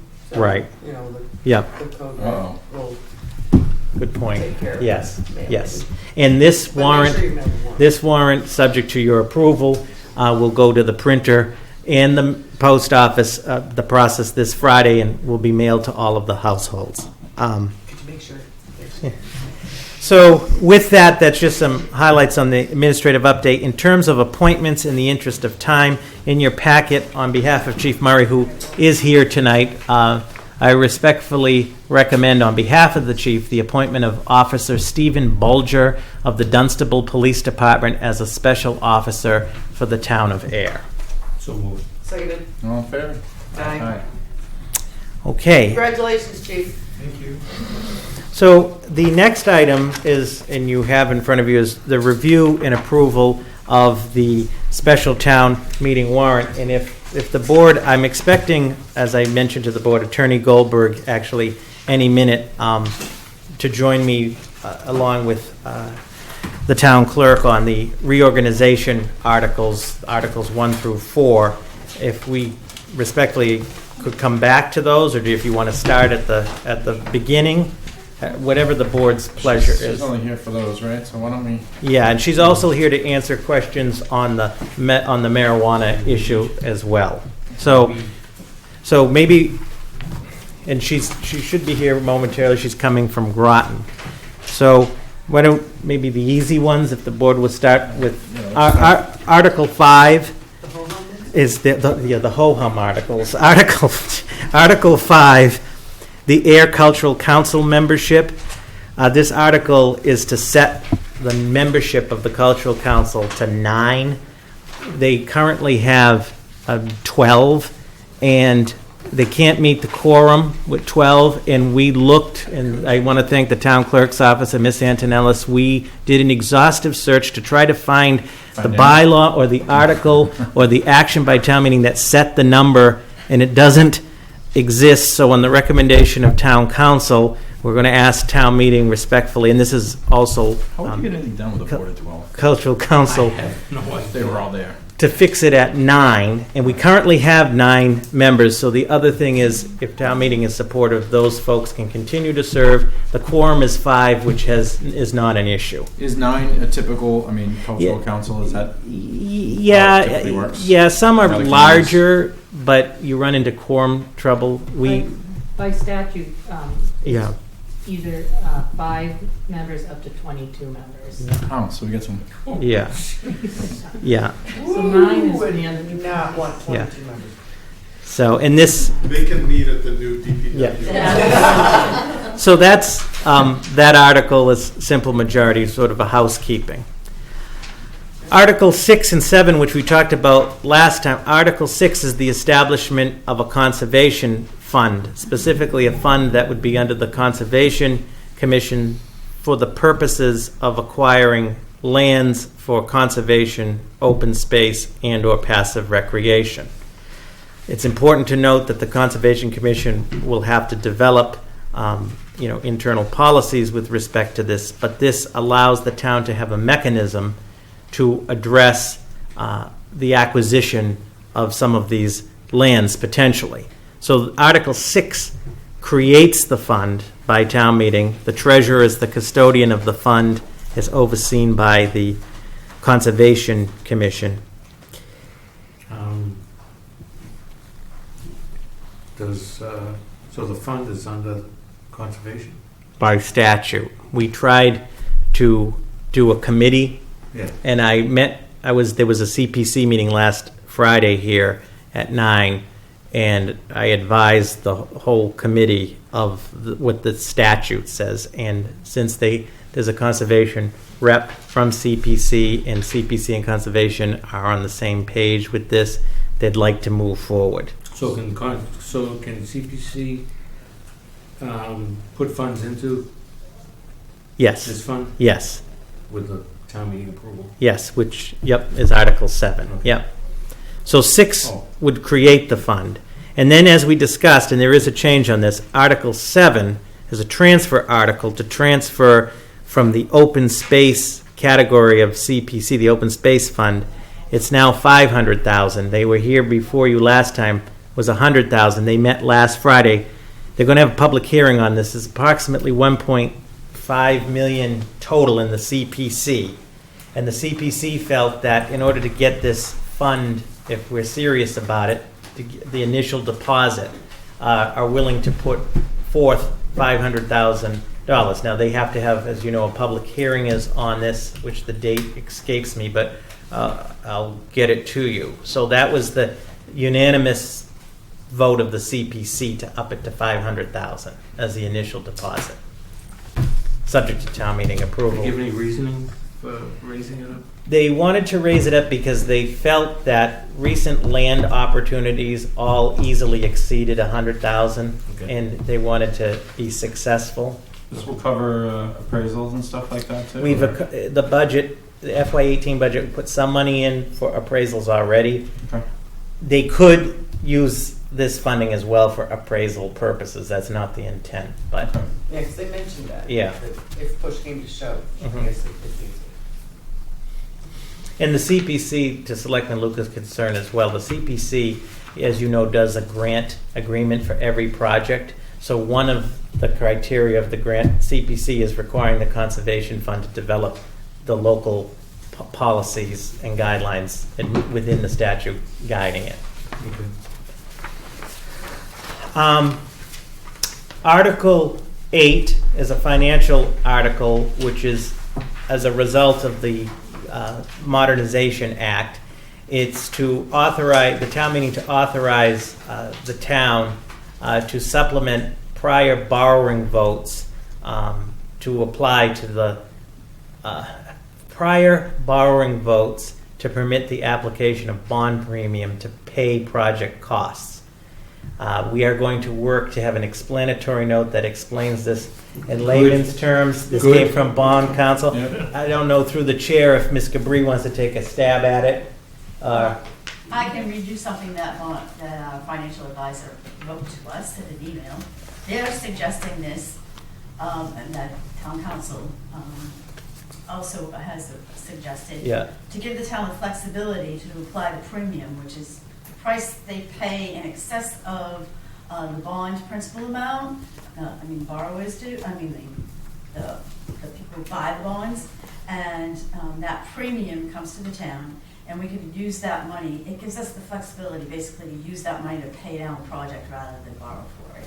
So some of the money. So it gives us some money? Flexibility, All right, we don't have to. that's good enough. We don't have to use it that way, but we can, and this article will give us that flexibility.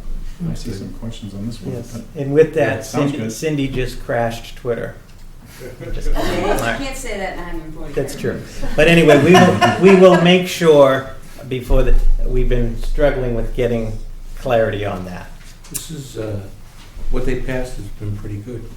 Yeah, overall, from the Government modern changes. Yeah. Yeah, Helpful. yeah, for once. Yeah, it was. Thanks for clarifying. Bipartisan. Does that word exist anymore? No. Article 9, which has another long title, but in a nutshell, the town of Ayer is now mandated, not just the town of Ayer, but Massachusetts municipalities are mandated to make retirement contributions for current employees that are deployed on active duty. So while the employee is deployed in active duty, the municipality is responsible for their retirement, a portion of their retirement contributions to the Middlesex retirement system. And we have 2 employees that fit that criteria. One of them in particular could retire at any point. So we're respectfully asking town meeting to transfer. And the number just went up slightly by 100. You got the new number, $16,577.23. To take it from, it requires a 2/3 majority vote from stabilization to fund these 2 mandatory military retirements. Well, it's a law, right? Yeah. So Yeah. it's Right. 2/3 majority vote Right. to adhere to the law. Well, because it's a anytime you transfer from stabilization. So I had talked to Robert Yeah. the other day about like the explanatory notes. Uh-huh. So I had recommended that to cite which Mass General Law. Yep. And then Yep. the last line where you're saying the town currently has 2 employees, it's already in the article. Okay. So you're just the explanatory notes, just repeating the article over. Okay.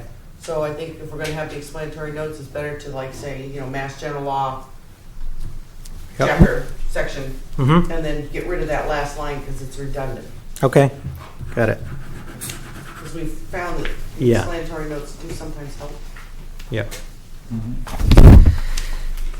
Article 10 is a community preservation funds for the historic renovation of the former fire station cupola and roof.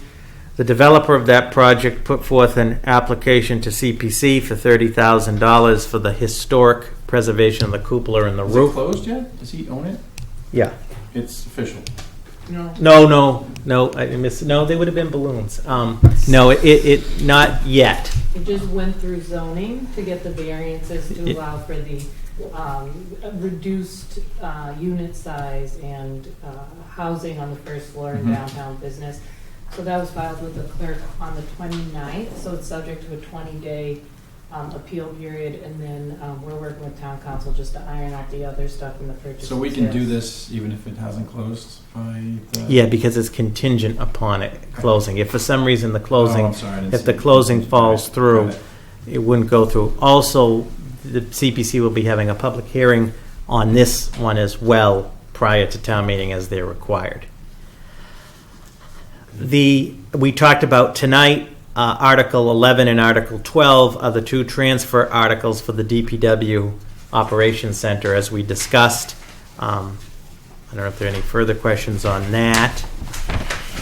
And then Article 13 and 14 are the recreational marijuana retailer.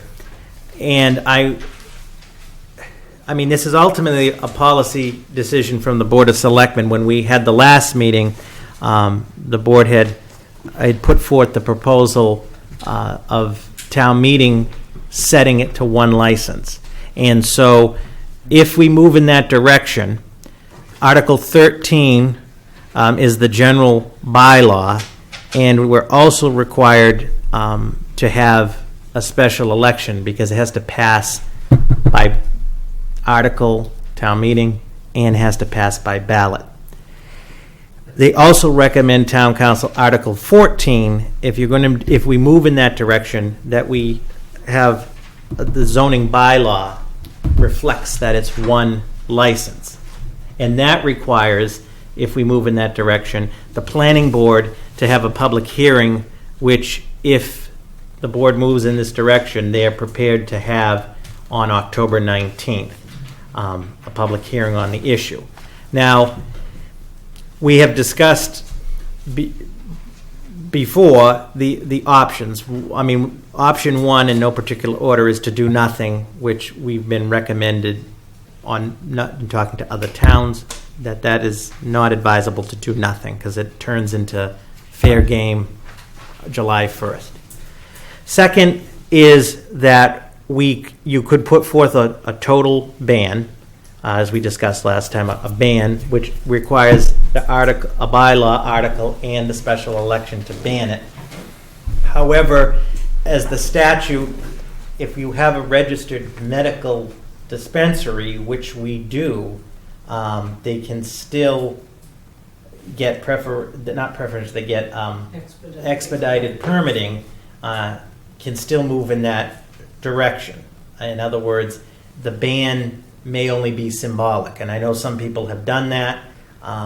The history in Massachusetts of such bans, as we all know, ultimately they tend to get overturned by the Supreme Judicial Court, sex offender bylaw, red light district, etc. But that's What were the facilities in Milford? in Milford. Both of the facilities were not classified as registered medical device. One of them was a facility that makes instrumentation that is involved with medical marijuana, and the other one, they were both, because I checked into that, that's why Milford went with a total ban. They don't have any RMDs in the town, even though the article it mentioned two, they aren't RMDs, and we checked with DPH, the different type of facility. So in Ayer's case, and we discussed this before, if we did the whole ban, the RMD can still move to recreational, as we understand it. So the other option is an article for a moratorium, subject to approval by the Attorney General. We've been told you can get a maximum of 18 months, generally 12 months, 12 to 18 months. The thing with the moratorium is, frankly, yeah, the regulations are supposed to come out, but in 12 to 18 months, we still have to have a plan. Yeah. And under the moratorium, as I sent from town council, I know she'll be here, the moratorium does not prohibit the RMD from moving forward with a recreational license. So with all of that said, as we discussed before, the recommendation, and it's subject to what the Board of Selectmen, and I know that there's still a lot to work to do. The recommendation was that we ask town meeting and the voters of Ayer to set the license at 1. If the town, just so to be clear for the public in the future, if the town wanted more licenses, as you know, can amend the bylaw. 7,000 people. How many licenses we want? Well, right. I mean, I'm just opening so I want everybody zero, but- so everybody understands that, because I'm sure it'll come up at town meeting. Well, what if in the future for some reason we wanted another license? I mean, there is that mechanism, but I think by setting it at 1, we don't have to issue it, correct? Right. Correct. It still has to go. That's just so everybody understands.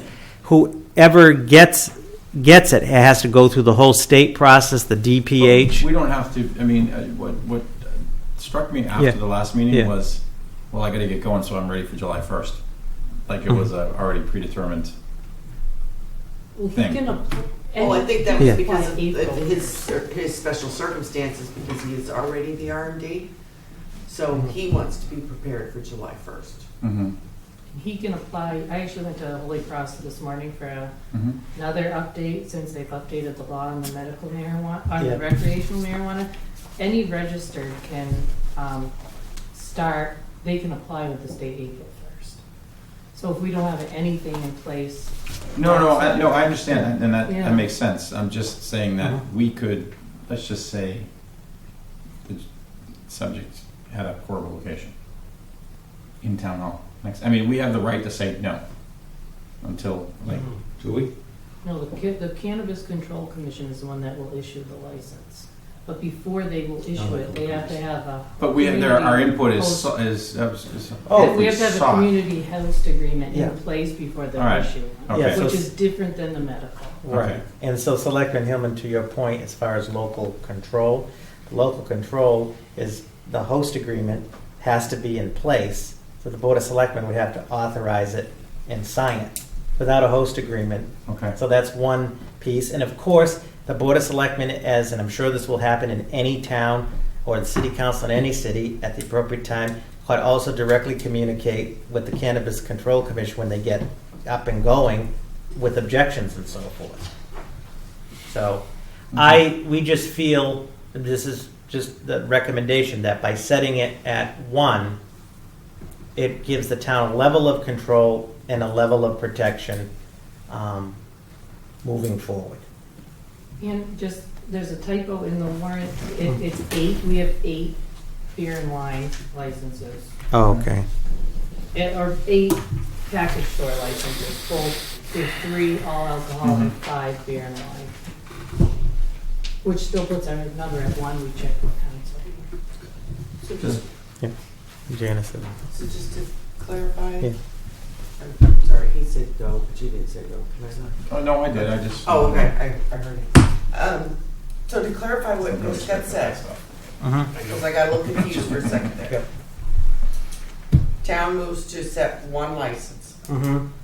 but the town's not gonna give the license. The Cannabis Control Commission will Correct. give the license. Correct. But they can only give the license if the town says 1. And if the town said we wanted 3, then they would be able to issue 3. So it wouldn't be us issuing the license. Correct.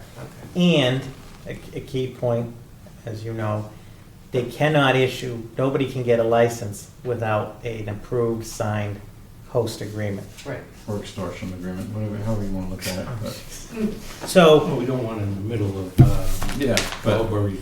I don't want it at all. But if it's gonna happen, it's gonna be, Control. yeah, and it's gonna be a lot of, things for the town. now there is, lastly, procedurally, because Article 13 will require a special election because it has to be put to the ballot as well. I know council is probably running behind, but we can call the special election.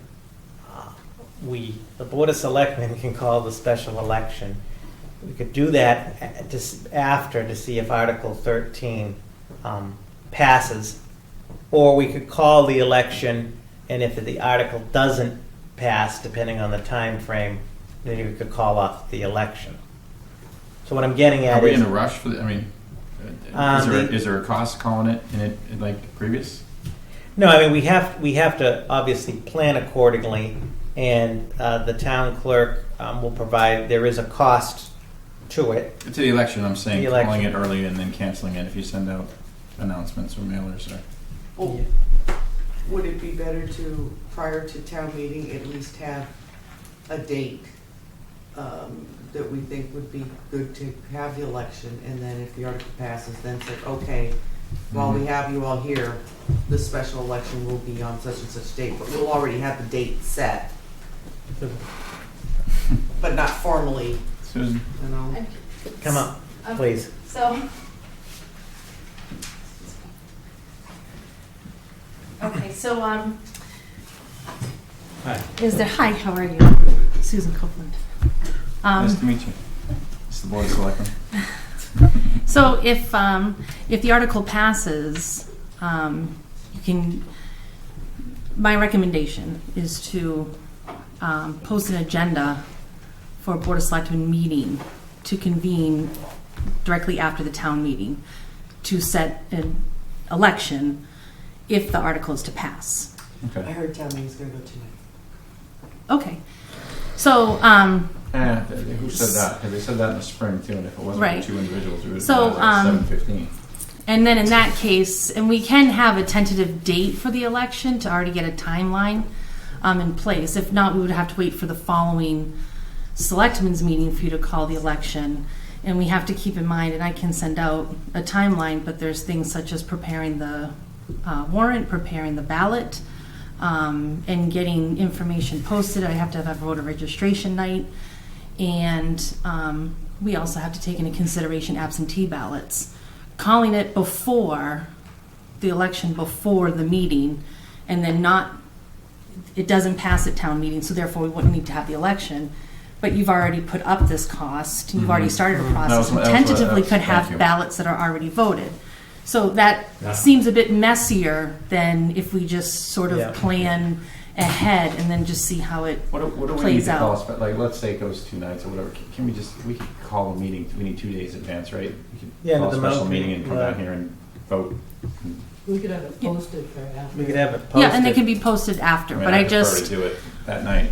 If Yeah. possible. Yeah. but I would just caution on calling a special town election and going through the work, and then it comes to the floor in town meeting, and Thank town you. meeting strikes it all Yeah, together. that was my concern. Yeah. I mean, there is a cost associated with the election, and I want to say it's around $2,800, just because you have to prep the machines, you have to prep the ballots. Sold. I mean, there's I different think, things. I think after the meeting is fantastic. Right. Yeah. So that, and also again, you're already starting, and I still Mm-hmm. have to go through with these and then still say, you know, like a voter registration night, and go, well, it's a voter registration night, but it's not because we called the election. Like, Yeah. it's like the horse before the cart Mhm. in the cart. So Yeah. that would be my recommendation, is just to prepare to have a meeting, or, you know, prepare it for, So post it that we're gonna have a meeting after town meeting. it's easier to cancel a meeting for lack of business, which is what it would Right, and be. it would, plus And- it would be a benefit if we did it right after town meeting, because there'd be some people still sitting. Right, there because then the who wanna next, get out. and the next morning I can just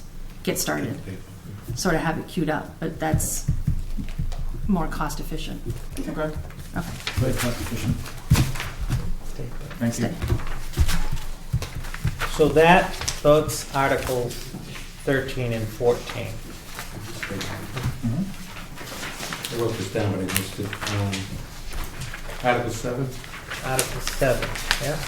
shouldn't there be wording in here, so which fund it's coming out of?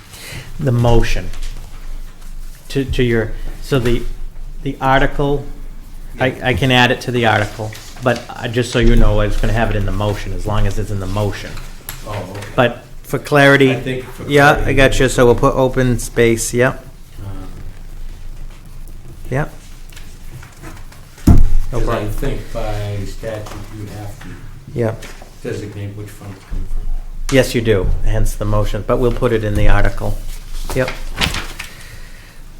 So in the interest of time, in full disclosure, as I told the board, that the council was coming from another meeting in Groton, and she may have gotten detained. So in the interest of time, we'll go back to the beginning, and then we'll go right through on all of the articles. So as I mentioned in my report, Articles 1 through 4, there will be an informational forum on Tuesday, August 10th at 6 p.m. in this room, hosted by the town clerk. And October, what did I say? August.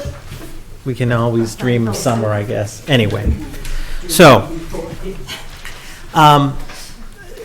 Article 1, and I want to add just briefly, if I may, on Articles 1 through 3 didn't just happen overnight. As Selectman Luker is aware, as is the rest of the board, the Division of Local Services and the Department of Revenue recommend these as best practices. They did an analysis specifically of the town of Ayer in 2000 As did the town government. 2007. Right.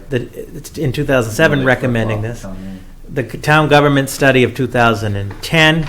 The 2005 comprehensive. The 2005 comprehensive plan, and now the 2017 master plan, recommending it as well. And it's the practice of just about every other community in the state. Yeah. So Article 1 is an act establishing an appointed town clerk. And so how this article would work is, if town meeting approves the article, it gets sent to the state legislature. The state legislature needs to approve it as a home rule, as an act. That will not happen until January. And if they pass it, the incumbent town clerk, incumbent elected town clerk, Ms. Copeland, would become the first appointed town clerk for the balance of her term. Election term. Of her election term. Now, at the end of that election term, the Board of Selectmen can choose to negotiate a contract in a term. It's usually 3-year term, like all other department heads, and she may continue, or they may do the process. But one of the key things on all of these acts is, if we don't have the incumbent person become the first appointed person, it won't pass. Additionally, in the interest of continuity of government, that wouldn't make any sense either. I agree. The town clerk has been classified by the town's compensation system at a grade 11. And we'll have a recommendation on, not to get into all of the weeds tonight, but we'll be prepared to speak to that. But the appointed town clerk is appointed by if we're successful, the town manager would make an appointment subject to approval by the Board of Selectmen. And we'll get into that. And the town clerk would report to the town manager, who reports to the Board of Selectmen. Salary would stay until the completion of said term? Oh, her salary would be adjusted to grade 11, and the board, grade 11, step 5, which is 65,939.04. And we do have a financial analysis on that, which we're going to be doing with the FinCom into town meeting. Does this have to come back to the ballot? No. It would have to come back to the ballot if the incumbent didn't become the appointed person. Okay. Now, It's funny, that was never explained back in. No. the other thing, and again, like I said, Attorney Goldberg was actually the state expert, supposed to be here, but I don't think she's coming. yeah. So let me just say this. So why would we do this besides the recommendations? And I'll let the clerk add in. But in a nutshell, currently the elected town clerk is a part-time position, but it's a full-time job. And Susan can speak to that better than anybody. It's evolved to a full-time job, first of all, with everything that's involved, the complexity. Under the current system, the only requirement for the elected town clerk is that you're 18 years of age, live in town, and a registered voter. That's it. And then 3 years, in terms of accountability, that person is really not held accountable to anything until 3 years goes by. Without getting into all the details, this board is intimately aware of problems that created, and not problems for the Board of Selectmen alone or problems for the town administrator, problems, frankly, for all of the residents of Ayer in terms of the effective, efficient administering of the job. Additionally, the elected town clerk could get elected, sworn in, and decide basically not to come to work or not to do certain functions. And there is no, this is a professional position, there's no accountability. Unfortunately, we've had experiences with that. Furthermore, the town deserves, and all of these positions are now professional positions, and this is not a reflection of anybody that has served in any of these positions prior. For the most part, the town has been fortunate for their service, but now these positions require a certain level of education, certain credentialing, and so forth, that we need to move in that direction. Because in the end, this is not being done, as I will demonstrate, as a power grab that some may think. Is not being done to pad resumes or salaries. The incumbent here is taking a considerable cut. It's being done to move the town government to the 21st century to provide better service and efficiencies to our people. And to get the best possible candidate. The best possible candidate. Well, not only that, Susan's been quite honest from day one that she feels that this should be an appointed position. Mm-hmm. So this is not like a new conversation, Right, yeah. And I think too, like you pointed out, when you became elected, there was no turnover. There was no transition. No transition. Yeah, That's there was it. turnover. There was no transition. Here So, it is. so select. So no transition, and so in an appointed, normally if somebody's like, okay, I'm gonna move on, they're gonna give their 2 weeks or whatever, and they start transitioning so that the new person comes in. Right. So then the town of Ayer gains a lot more because of it.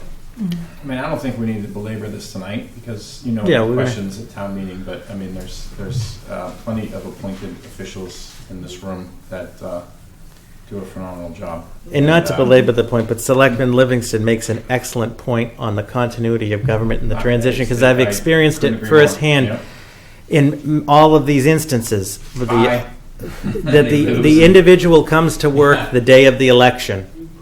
Dragged out, kicking and screaming. They don't win re-election, which is but from an operational point of view, they're out and the new person is in, and there is no transition. Then there's You don't even know where anybody's. desk draws. You don't even know where anything is. So, again, a lot more info to come, inclling the formal This was presentation. misrepresented when it was brought forward Oh, yeah, absolutely. by one individual, and extremely misrepresented. So I think Yeah. we have all the facts this time, and we'll go from there. I'd like to see on the Mhm. explanatory note, Yep. which I think is very good as it is, but just to say, this has been recommended by, Okay, what we meant, like the DLS. DLS, DOR. DOR, 2005 comprehensive plan, something. Got it. I agree. So that people realize too that this has been something that's been talked about before, because there are going to be a couple in there that are be like, well, why do we want to do this? Mm-hmm. And so if we kind of show that, this is being recommended by everybody and their brother, that's a good idea. And I just, if I can, get on the soapbox for a moment and just reiterate the fact that it's not a power grab.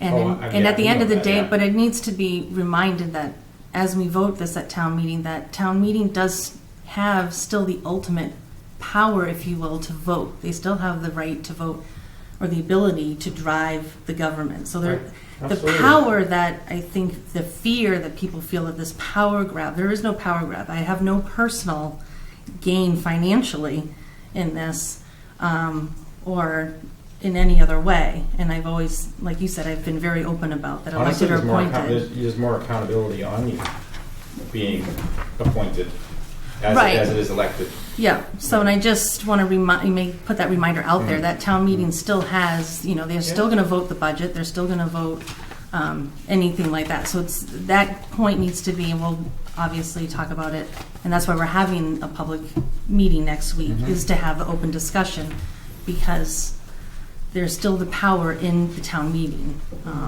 and it's just a more professional, progressive situation.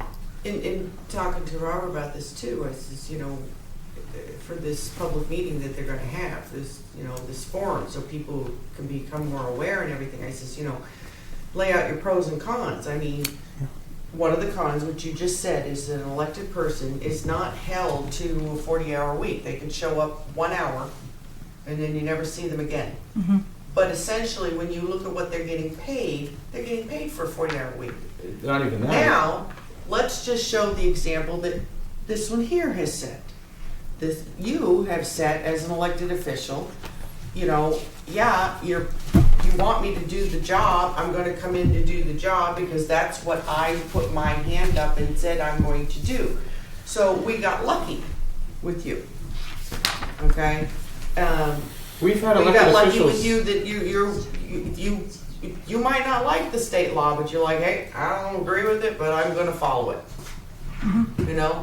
And that's the important pieces for all these positions that I think I think the town will end up saving a lot of money. They'll gain a lot more manpower, man hours, everything. I'm elected, Jonathan. Well, you're different. We have had an elected position sit at this table and say, I don't have I to do am that. not following the law, when we almost were sued. Should have been sued over payment and a few other just in-house things I'm not going to get into that were just ridiculous. That the person would have been fired in an instant, She's on her way. government or not. But we couldn't. So then, Vote yourself a check. Yeah. Article 2, which is an act creating a combined appointed position of treasurer and tax collector. And again, all of the aforementioned on the town clerk apply here. It is a grade 11, again, as on the classification system. And it'd be a step 1 through 3, because in this case, there is no incumbent. Is she coming to go through all these articles again? No, she's just here if there are any questions. Oh, all right. Yeah, so on this one, there is no incumbent, even though Susan is the incumbent, but just looking at the town clerk one. So this, upon approval, would be subject to a hiring process. Oh, almost. You don't like that article? And again, on the explanatory note, the same. Yep. Appointed position. Okay. The next one, if there isn't anything on So two. we'd have to. You serve in that position now, Where's Article 3? so it would be a Your separate articles are position. misnumbered. Oh, use this version. So if passed, Mhm. I would continue to serve, because I'm the incumbent. Yeah. Yeah. I would continue to draft. serve This in that is the position. one I have my notes on. But Sorry. since it would be restructured and recreated, I could essentially resign from those two positions, therefore the posting to start the process. To start that sooner, I could wait until the first term, because those are two separate terms, the treasurer and collector are 2 separate years, so treasurer would be up beforehand. So, but it would open up and allow a better time of posting the position, so I would serve until the process is vetted and a person, the search committee and hired, and then work as a transition. So provide that transition in the finance unit and bring on a new person, and then we would go from there. Lisa? So I have one, I guess it's a question for town council who isn't here. She's on her way. So She'll in be any May, minute. we set the salaries of elected officials, Mhm. one being treasurer, one being collector and clerk. Mhm. So is that that article negated by these articles? Good question for Lauren. We'll ask when, yeah. I would think so. I would Yeah. venture, yeah. As long as it's, I mean, then it still has to be approved through the Yeah. legislature. So I mean, when that's, you still have that, that's like the overall approval, and then we can proceed. And I think in Forward. Article 3, the town manager, he would set the compensation, so it would negate Article 1 of the usual town warrant, which sets the elected officials' salaries. And just remove those. Where are we on? 3? So- This is one of the questions on. So Article 3, an act establishing a town manager versus a town administrator. And I'm going to just briefly, and we'll get into more detail, highlight the changes, because though this is a long article, a lot of these things we're already doing. It just, first of all, one of the things is it codifies it. But specifically, again, this is all about service, efficiency, professionalism, best practices, and also to protect the town and to spell it out. The main changes and on the letters. So, letter A. Currently, all positions require approval of the Board of Selectmen for hiring and firing. Under the town manager form of government, all department head level positions still are recommended for hiring and firing by the town manager, subject to BOS approval. So there's no change there. The change is non-department head level positions. The town manager would be able to hire and fire them. Now, not just hire and fire them willy-nilly, because we have the personnel policy and so forth. Hi, Lauren. How are you? How are you? Good, thank you. How So, are you? good. Mr. Chairman, members of the board, this is Attorney Lauren Goldberg of Town Council. She's a managing partner of KP Law It's true. and is a recognized expert on elections and government reorg. We're just talking about government Oh, perfect. reorg real We're in the middle, quick. we just started with the town Town- manager position and Oh, Robert great. explaining Yeah. the difference. So, and that's Okay. a copy here. Excellent. Catch your Good breath timing and- then. Yes. Get your breath, and there may be a couple of questions on Yeah, the of elections course. for the marijuana. Certainly. piece. I can do that too. So, Great. so non-department head level positions, the town manager could hire and fire. Now, that's of course in accordance with town policy, the contract and so forth. So again, it's important to note that there are still a lot of status quo controls that are there. So what is the benefit? Well, this board, on numerous occasions, we have had non-department head level positions that individuals that have not worked out or individuals that had to be terminated, unfortunately. And that should be able to be done by the professional town manager and the department head. We've had to, under our current system, we have to convene the Board of Selectmen. There have been instances where we've been unable to get the board together for up to 2 weeks, which means we've had to put the employee on paid administrative leave at a cost to the town. So it's really an issue of efficiency on that level. No, I agree. I mean, I just for the experience that I've had, Mhm. we don't know a lot of these employees. I mean, you and let's say Mark, or someone in your department, you work with these people every day. You know what they did. Mhm. Why, and I know it's not easy to hire, so we're basically going off the recommendation of whoever you and the department head. Right. And when, from my perspective, say a assistant foreman position opens up, well, we have certain union requirements of filling from within.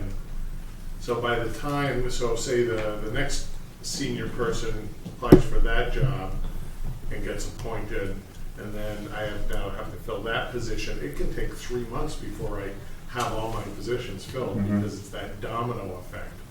And this way we can save some time and streamline and save weeks on each appointment. Is the board, is there an appeal to the, I mean, does the board, like in other instances, is there an appeal process that would go to the board? Or is that? It can be grieved. So, Yeah, okay, so Yeah. you may decide to terminate, the person may, obviously, they usually always disagree, but they can grieve it to the board as opposed to grieving their. Yeah, if it's a union Okay. position. If it's a Not that I want that, I'm just saying that mechanism's still there where they could come before us to plead their case. And the majority of our non-department head level positions are in a collective bargaining Mhm. agreement. There's a few. Okay. So that's the piece on the appointment. So we'll probably be seeing them anyways. So, but in other words, if in time, the time comes that, for example, there's a vacancy for the fire chief, okay? The recommendation of the town manager is still subject to BOS approval. And for the record, as long as I'm here, of course, we are going to use best practices. We've always used a search committee for the majority of department head level positions, and we haven't had this in a while, but on something like a chief, you need to have community members on, or Absolutely. a DPW superintendent. Transparency is and, just such a and key our part. record shows we've always done that, and we would continue to do that. So again, as Susan had mentioned on this concern about power and so forth, it's not about power, it's about efficiencies, and in this case, there are still checks on that. And we did not put forth, because I don't think it's appropriate for the town of Ayer, that the town manager could just hire and fire department heads. That should still be subject to approval by the board. Yeah, I think so. I think so. Just, not with you, but there could be conflicts of just personal things that, so I agree with that. So in the interest of time, letter B is all basically codification of, there's no change there as to what I'm currently, manage and supervise and be responsible for the efficient, coordinated administration of all town functions. So that's not a fundamental change there. Now there is on letter C, be responsible for the town personnel system, including but not limited to administering personnel policies and practices, rules and regulations, personnel bylaws, and collective bargaining agreements. So on collective bargaining agreements first, they would be negotiated by the town manager, subject to on the financial end, subject to obviously available funds and appropriation by town meeting. So it's not a blank check. And secondly, subject to ratification by the Board of Selectmen and subject to approval by town meeting. So the same thing we do now. It's pretty much what we do now, except the town manager can negotiate those contracts. You have authorized me and a team to do that in the past, so it's not a fundamental change on that. On the personnel system, it puts the town manager responsible for the personnel system, including the personnel policies and procedures, which we have to get completely up to speed, as well as the compensation system. But let me say this. The current compensation system that HRS did is in place. That's what we're going to use. We have policies and procedures in place. We're not obviously going to use those, but we all know that we need to review and update those, and I would not just do that unilaterally.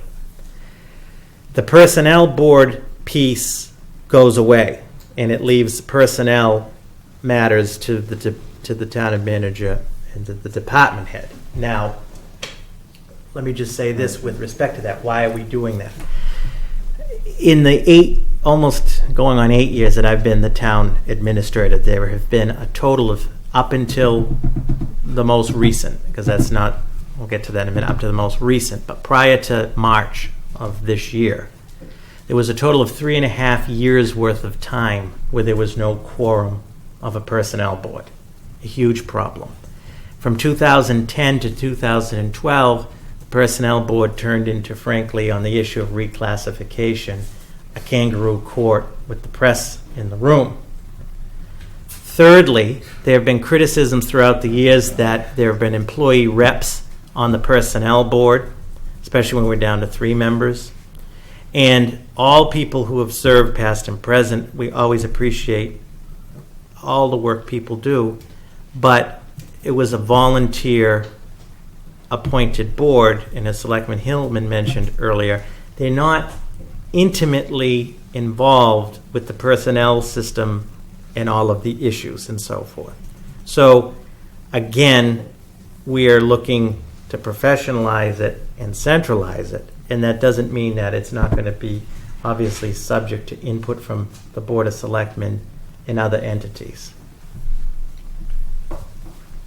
So with that, if this gets approved, you now have to remove the personnel bylaw,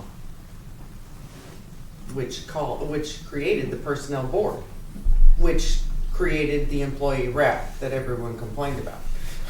Revise it, excuse me, Mr. Chairman. Yeah, you'd revise that personnel bylaw to bring it into accord with this act. Okay. Yeah.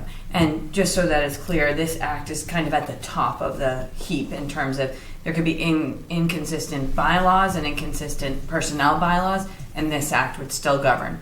And so the next step, if you do these things, is to kind of take a look at the bylaws and see what you need to revise. Which we're in the process of doing. But this would still be in charge of outcome, good. and regardless of what those other things said. Okay. Thank you. Excellent point. That's good to know, Yeah. because people will try to Yeah. revert Which- back to what suits them. 1998. Which ties into And then I'll tell them, no, you're going to go with the 2012 version.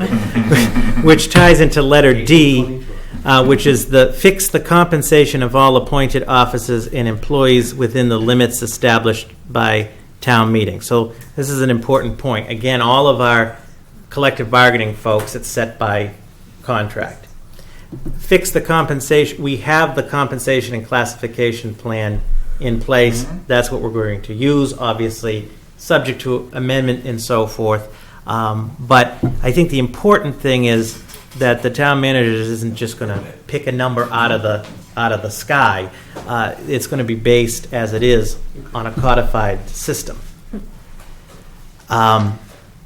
E is, again, attending all regular and special meetings of the Board of Selectmen. It's basically a provision that's already in my contract. And if there are questions, in the interest of time, I'm just going through the letters where the major changes are. F, keep the Board of Selectmen fully advised concerning the status of all matters referred by the Board of Selectmen to the town manager and the needs of the town. Again, we're doing that now. G, attend all town meetings, which I do. H, have full jurisdiction over the rental and use of all town facilities and property except property under the control of the school committee, Conservation Commission, and Board of Library trustees. On this, I am the custodian through this body of the town hall. This would put the town manager ultimately responsible for all town facilities, but as this board is aware, for example, the police chief, Chief Murray, is responsible for his station. Fire chief is responsible for fire station. DPW superintendent for the DPW facilities, because they know their buildings and people best. My office does now establish and maintain a full and complete inventory of all real and personal property of the town. We do that annually. Another key change that we want under J is serve as the chief procurement officer for the purposes of Chapter 30B, which I am right. However, with this, this would allow the town manager to execute, to do the procurement and execute all of the contracts under the provision set forth under 30B. Yeah, so it's just for 30B. Just for 30B. So some of these small matters that come before the Board of Selectmen, if you will, the town manager would be able to handle in a more timely manner, so we wouldn't have to wait 2 weeks with the The week department. for the meeting to say Right. so moved second and. Exactly. Yeah, I got it. But as Attorney Goldberg said, it's just within 30B. Obviously, I will give a report on those, and we'll talk about reporting in a minute with respect to that. Key thing on procurement overall, and I just want to emphasize this point. This act here does not abolish or get rid of the Finance Committee. The Finance Committee is still appointed by the moderator. The Finance Committee is still required for reserve fund transfers. The Finance Committee can make recommendations on the budget at town meeting and so forth. This does not get rid of the capital process. I think that is important to note, that the capital committee and the capital process continues. The Water and Sewer Rate Review Committee continues. The town accountant by law is required to review all contracts Sorry, Lisa, you have to continue. subject to procurement. So I just want to again emphasize, and we're doing that now, but in this quote new system, there are checks and controls. The town accountant has to verify the funds for any contracts, and we are. Funny thing you just mentioned to me, the Finance Committee appointed. You know, we were going through the other articles about, you know. Yeah. So just stuck out at me for some reason. I know it has been, but. And then we they're not touched. elected. We touched. Oh, yeah. We touched upon K with the collective bargaining agreements. That the town manager would negotiate them, but however, that all such contracts shall be subject to ratification and execution by the Board of Selectmen, and the funding is subject to town meeting as well. L is all about full and complete records of the financial and administrative activities of the town are kept and rendered. We're doing that now. The board made me the public records custodian for the town. Ms. Gabri, the town accountant, is finance manager, handles a lot of our financial records and reporting. So again, not a significant change.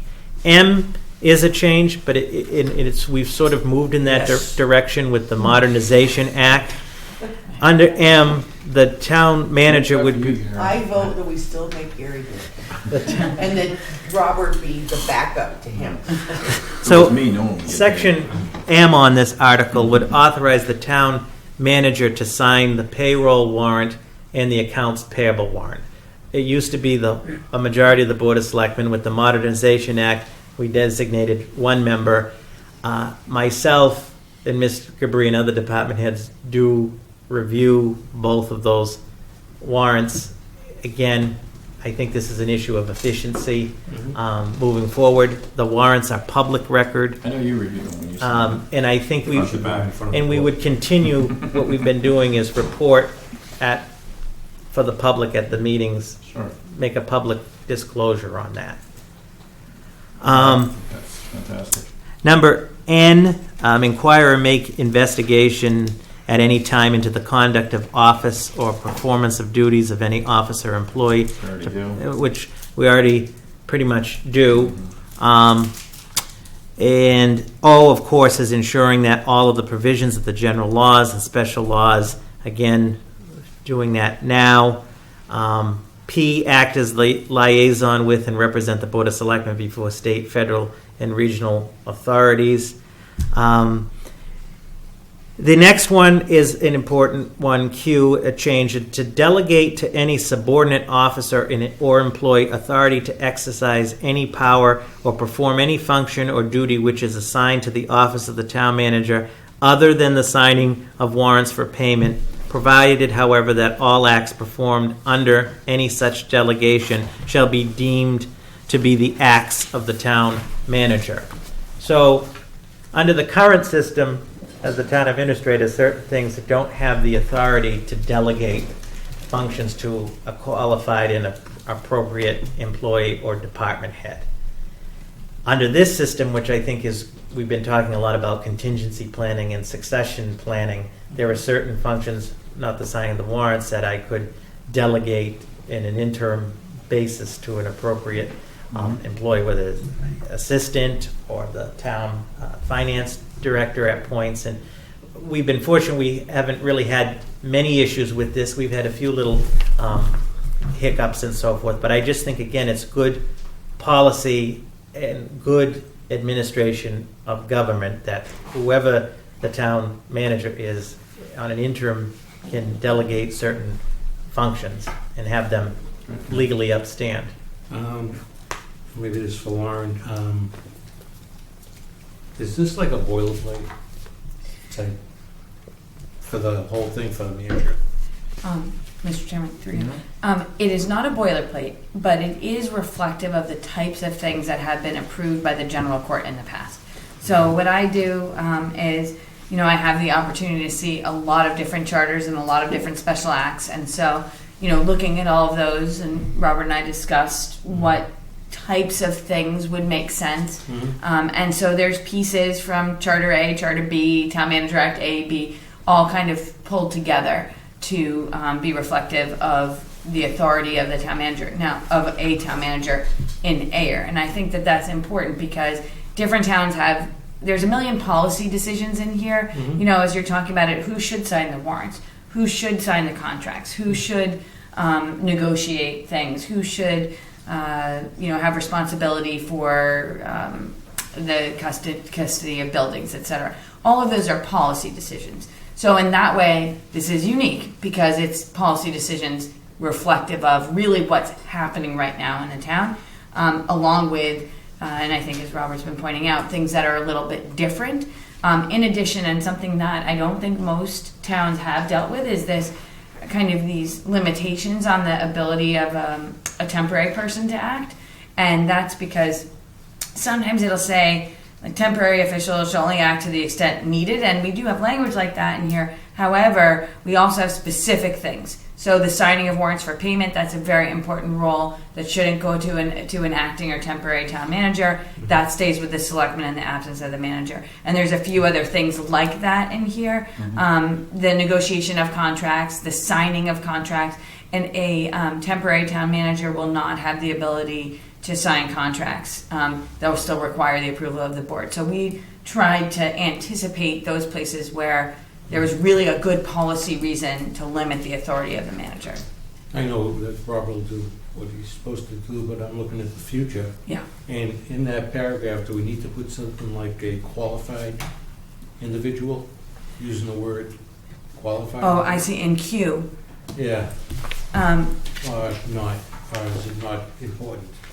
Well, the reason that it has, it's kind of a 'Cause multi-part. When I become town manager, and I got a girlfriend up on the third floor. I gotta leave. The way that I, And my second wife gets rid of me. the way that I would talk about that is it says, provided however that all acts performed by. Flew right into my I did eye. see that. That's very unfortunate. You don't see that every day. Yeah. It says, provided however all acts performed under any such delegation shall be deemed to be the acts of the manager. So the manager has responsibility for that delegation. And I think, the whole kind of way that this is constructed is this act does give a town manager more authority than a town administrator. That's why you have an act like this. Right. But it is balanced with the control of the Board of Selectmen over the manager. Right. Ultimately, the Board of Selectmen gets to rate and value the performance of the manager based on these standards. So, I think that that's kind of a built-in control. Okay. And certainly, if the board had concerns, not with, and I always suggest writing these types of acts for, it has to be person non-specific, because Right. you really need to plan for the future. You don't know who's going to be here. You guys, Robert, you never know. So you're really thinking about the position and what the position and its new formulation would bring to the town. And I think from the sound of it, at least from my perspective, and what I see at the office, it seems like this is happening in large part already. Most of the things here that are listed as requirements, but it's important to say it anyhow, because a person who follows Robert in this position, we want to make sure, okay, they know that they're going to ensure that this is going to happen. They're responsible for that. They have to report. It also says an R And I think this is also important, perform any other duties as are required to be performed by the manager, by the town bylaws, town meeting, or the board of selectmen. So the board could say, we want to report at every meeting. We want to see X, Y, or Z on the agenda at every meeting. We expect this, we expect that. So the board's authority continues. It's not limited just by what's stated here. All right, thank you. Just a quick question, like, reserve fund transfers, stuff that we do for Mark, change orders, would that all be taken care of by you, or would that still come before us? Well, as we mentioned, if it's under 30B, Mhm. or anything under 30B, including the change orders, Mhm. could be done by the town manager. Keep in mind, in accordance with 30B, subject to appropriation, the budget, and so forth. Okay. And if I could, another key point with this, and for the benefit here in Ayer, this act in no way changes the role, responsibility, and authority of the town meeting, first of all. So town meeting is still, the Mhm. function and authority of town meeting remains unchanged. The role and function of the elected planning board, this does not change the planning board or infringe on it. It does not change or infringe the elected Board of Health. The Conservation Commission is still appointed in all the appointments, recommendation, approval. So, That's too bad. yeah. So, again, because I know initially, I think So we're it's, still relevant? you're going to be more relevant because we're going to have to focus now more than ever on the real big issues, right? The policy Yeah. formulation. Yeah. So just quickly, and I appreciate the time we've gone through section R, then section 3 is the temporary absence or vacancy. And again, this is consistent with our efforts with succession planning and contingency planning, which are not clearly in place now. So A is a temporary absence. So if the town manager is going to be temporarily absent in an official capacity, he or she will file a letter with the town clerk and the Board of Selectmen and designate a qualified town administrative officer or employee, key point qualified, to exercise the powers and perform the duties of town manager during a temporary absence or disability not in excess of 10 business days, which persons shall, when acting in that capacity, be known as the acting town manager. Following the expiration of such period, so 10 business days, the Board of Selectmen may revoke such designation and appoint another qualified town administrative officer or employee to serve as the temporary town manager until the town manager returns. The powers of an acting town manager shall be limited to matters not permitting of delay and shall include authority to make temporary emergency appointments or designations to town office or employment, but not to make permanent appointments or designations. So again, we currently in our current system have no contingency plan. This on temporary absence clearly spells it out, and as Lauren mentioned again, the authority ultimately rests again with the Board of Selectmen. And B of this section deals with vacancy. Any vacancy in the office of town manager shall be filled as soon as possible by the Board of Selectmen, provided, however, that pending such permanent appointment, the Board of Selectmen shall appoint a qualified town administrative officer or employee to perform the duties of the office on an acting basis, which person shall be known as the interim town manager. Such appointment shall not exceed 6 months, but one renewal may be voted by the Board of Selectmen not to exceed a second 6 months. Compensation for such persons shall be set by the Board of Selectmen within the appropriation made by town meeting for the office of town manager. So again, it provides a mechanism, a clear mechanism to address a vacancy. We would also, just moving, not to get too ahead of myself, we would have to change Carly's title, I would assume. Would just be more of a To be formality. assistant to the town manager. Yeah, that'd just be a formality. Yeah, that'll be, that doesn't require, we'll discuss that. Okay.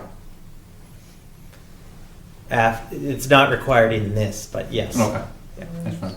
Section 4, removal and suspension. The Board of Selectmen, by majority vote of the entire board, may terminate, remove, or suspend the town manager from office. Just All as same. Yep. Yeah. Same.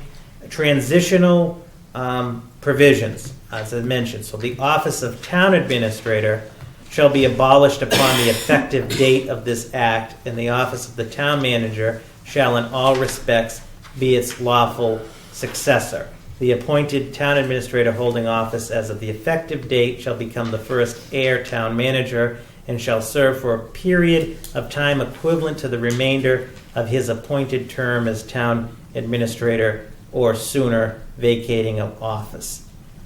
A town manager shall thereafter be appointed by the Board of Selectmen in accordance with Section 1 of this Act, and previous service as the town administrator shall not disqualify such person from being appointed as the town manager. So if this was to go into effect, as the incumbent town administrator would become the first appointed town manager for the balance of my contract with the board, which is June 30th. This year? Next year? June 30th of 2019. Oh, I thought it was next year. And Now we gotta use it. and I will say this because I actually said this to the Town Government Study Committee on August 28th of 2010 when we talked about this, and I still believe it. I can say it as the incumbent for the benefit of town meeting. If this is successful, I have no intention of asking or requesting any additional compensation as I maintain, especially since I believe that the position as it exists, not just for me, but moving forward at grade 17, is the appropriate classification. So I just want to say that. We do too. Again, I just want to say that again, though, for the record, because I have heard, Susan has heard, and I understand it out on the street and so forth, that this is in no way a mechanism for power, but also for financial benefit. I mean, in Susan's case, as we talked of earlier, I mean, her case, it's a reduction. So that's it in a nutshell. Are you gonna present this at town meeting? Well, we're going to the FinCom tomorrow. That's a good point. We are going to do a forum on October 10th at 6 p.m. For town meeting, we are going to do a very refined presentation that includes some very key slides, as well as a couple graphics, a couple organizational chart to show people, to highlight for all 4 articles, if you will. But yes. So for this Article 2, as you said, you talked about it in 2010, but wasn't a town manager also desired out of the 2005 comprehensive plan? Yes. Okay, Yeah. so you might want to add that note. And also, I know that the current master plan has also, so just letting the people know. Reference again, it in the that note. This is not something that is coming up all of a sudden. This has actually been something that the town has indicated that they've wanted since a minimum of 2005.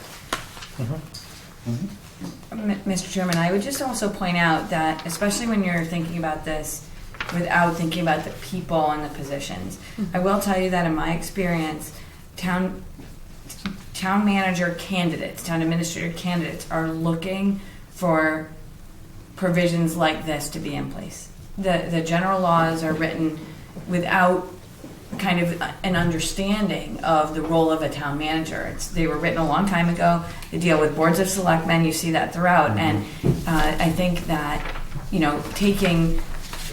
having a clear path so that the manager or administrator, whatever you want to call that person, knows exactly what their authority is something that's really valuable to candidates. So, I hear there's the concern about money, but I'd also be concerned on the other side about not having something like this as you move forward. More and more towns are going in this type of direction, and I do think that qualified candidates are looking for provisions like this.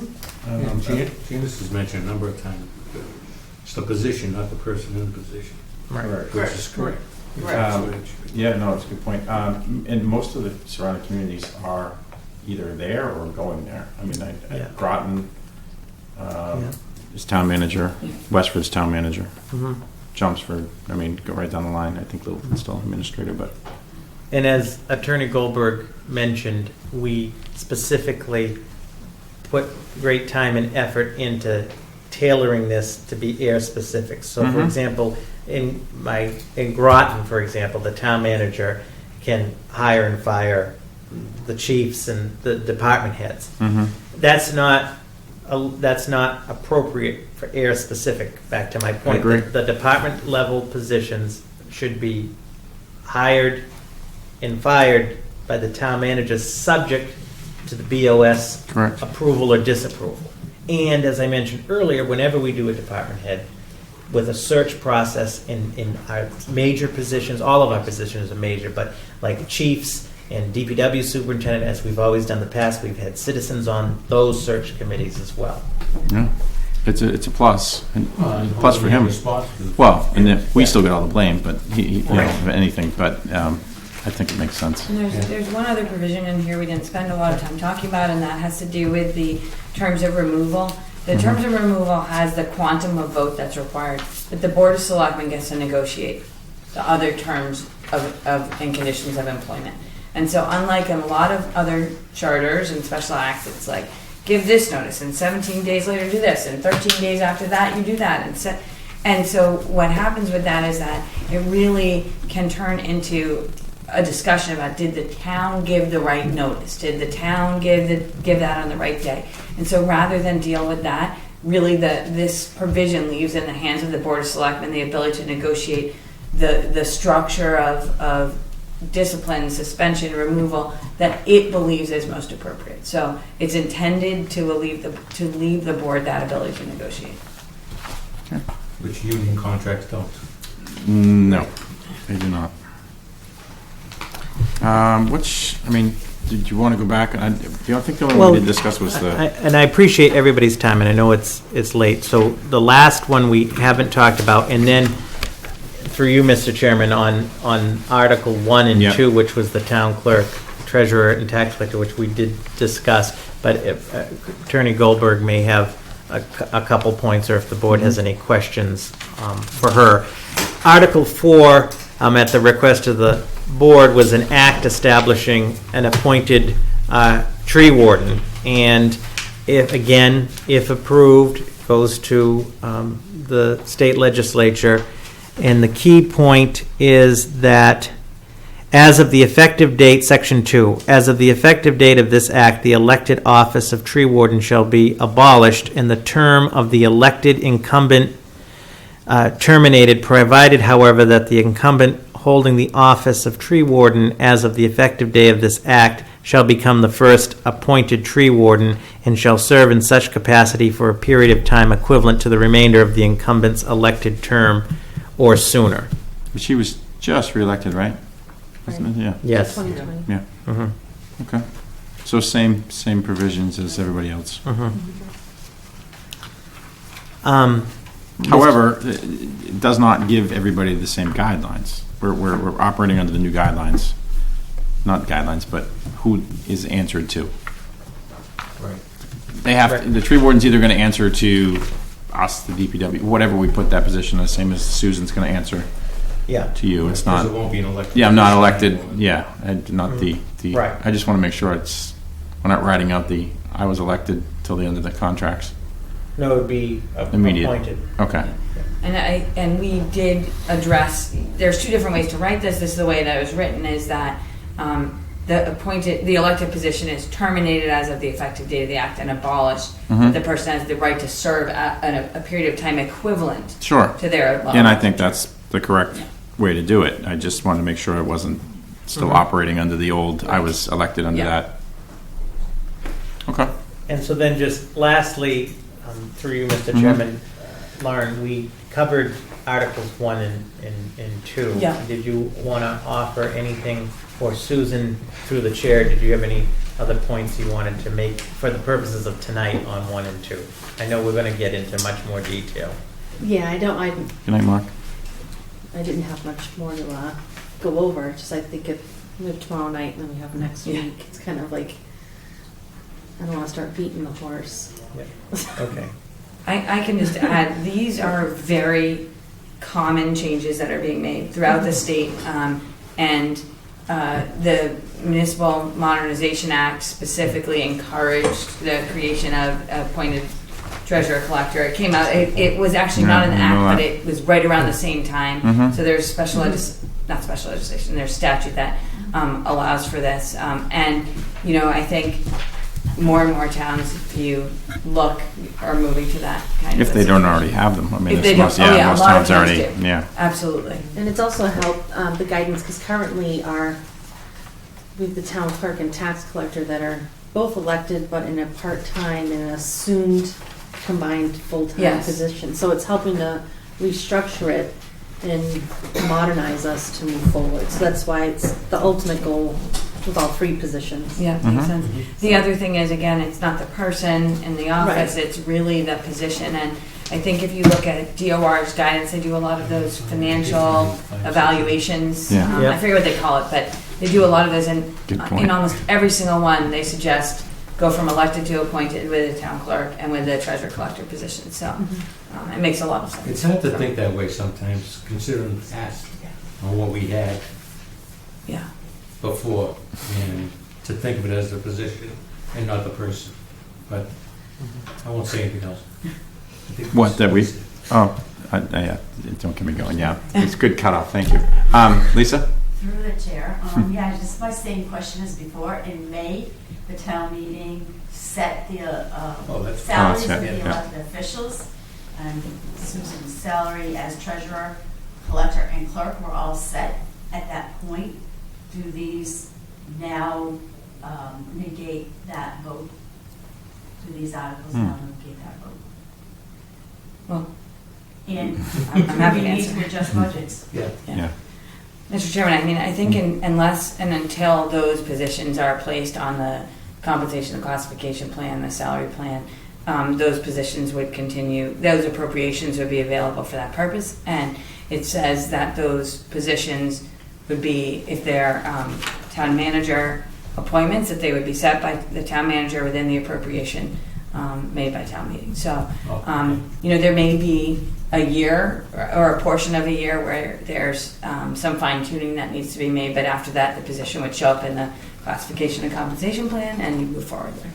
So it's in the budget, so we're just best to, Yeah, Lisa and Go. Well, I Yeah, saw we'll it's have- in, the overall money is in the budget, Mhm. but there should, may have to be some line changes. Right. Some appropriation line changes, because more money has to go into the, yeah, understood, yeah. into the clerk's line, and Yeah. less money in Mhm. the other line.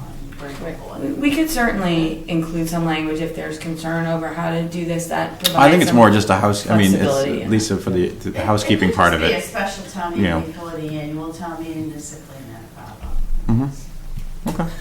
Sorry, I'm technical. That's a legal term. Yes, I'm familiar with that. Or just, you know, starting the next fiscal year, just Yeah. Yeah, that was my thought, but. The timing of these is hard to tell. You know, when the legislature acts, sometimes it's more quick, and Yeah, sometimes yeah, it's so not. this could go into effect, but we may not hear, this might not happen until after Right. Springtown meeting It could be officially, voted by yeah. the town, but it could take a Mhm. while. 6 months to a year is not unusual. In terms of the board's role and the town administrator's role, I encourage you to be in touch with your state senator and state representative to really ask them to move things forward.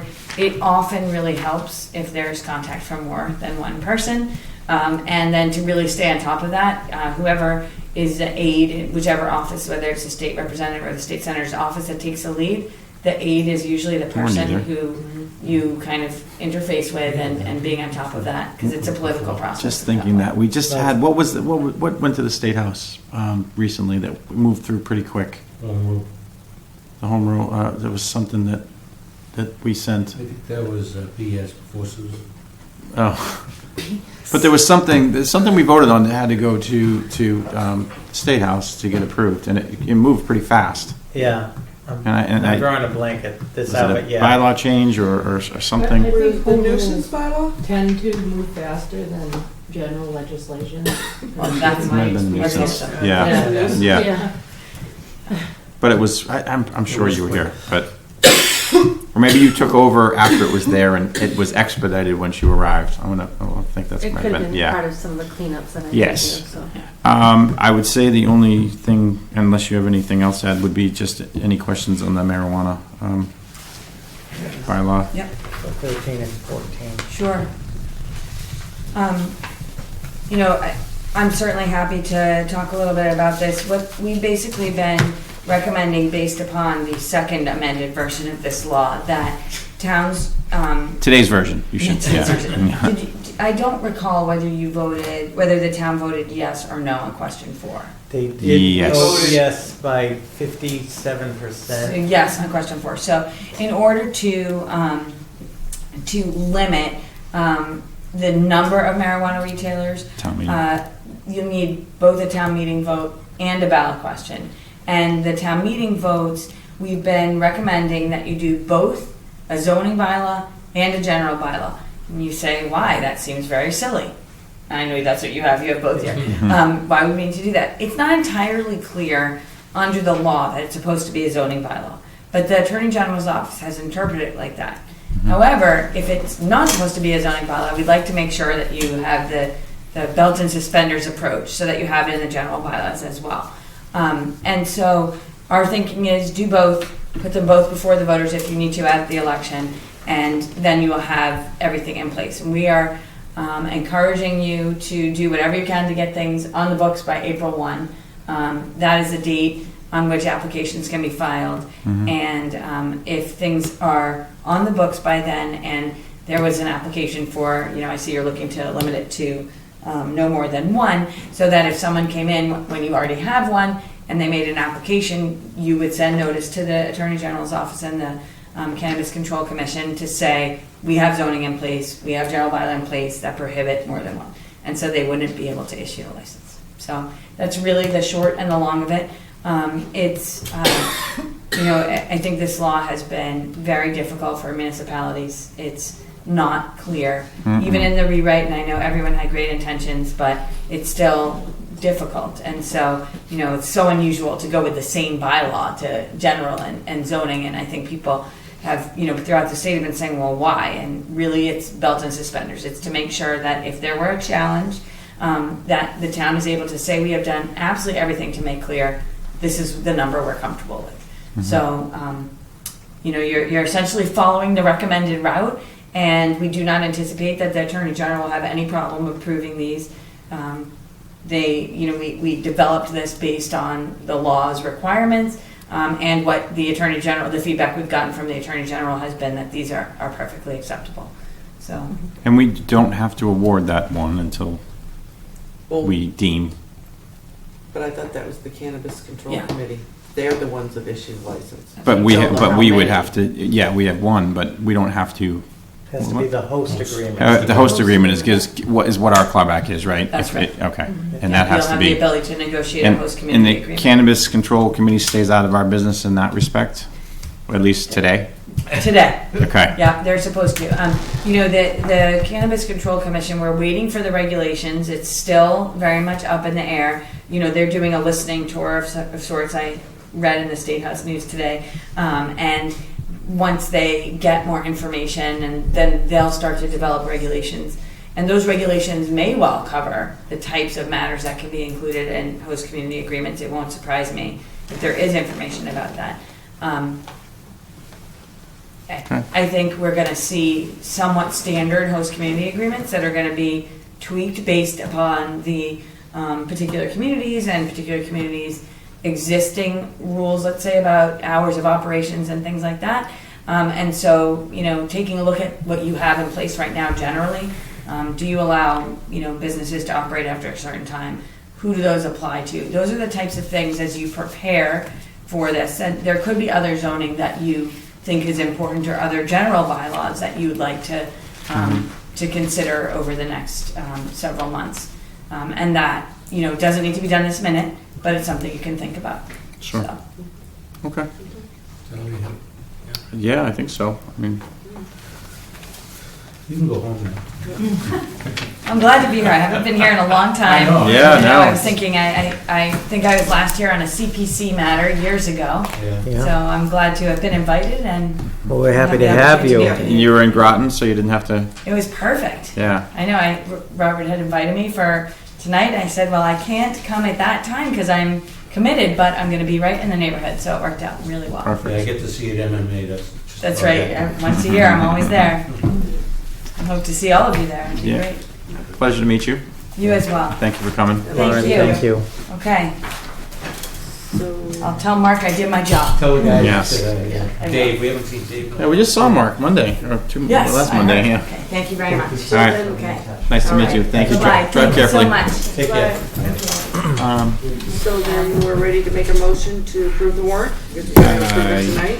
Yes. All right, then I make a motion that the Board of Selectmen approve the special town meeting warrant as submitted.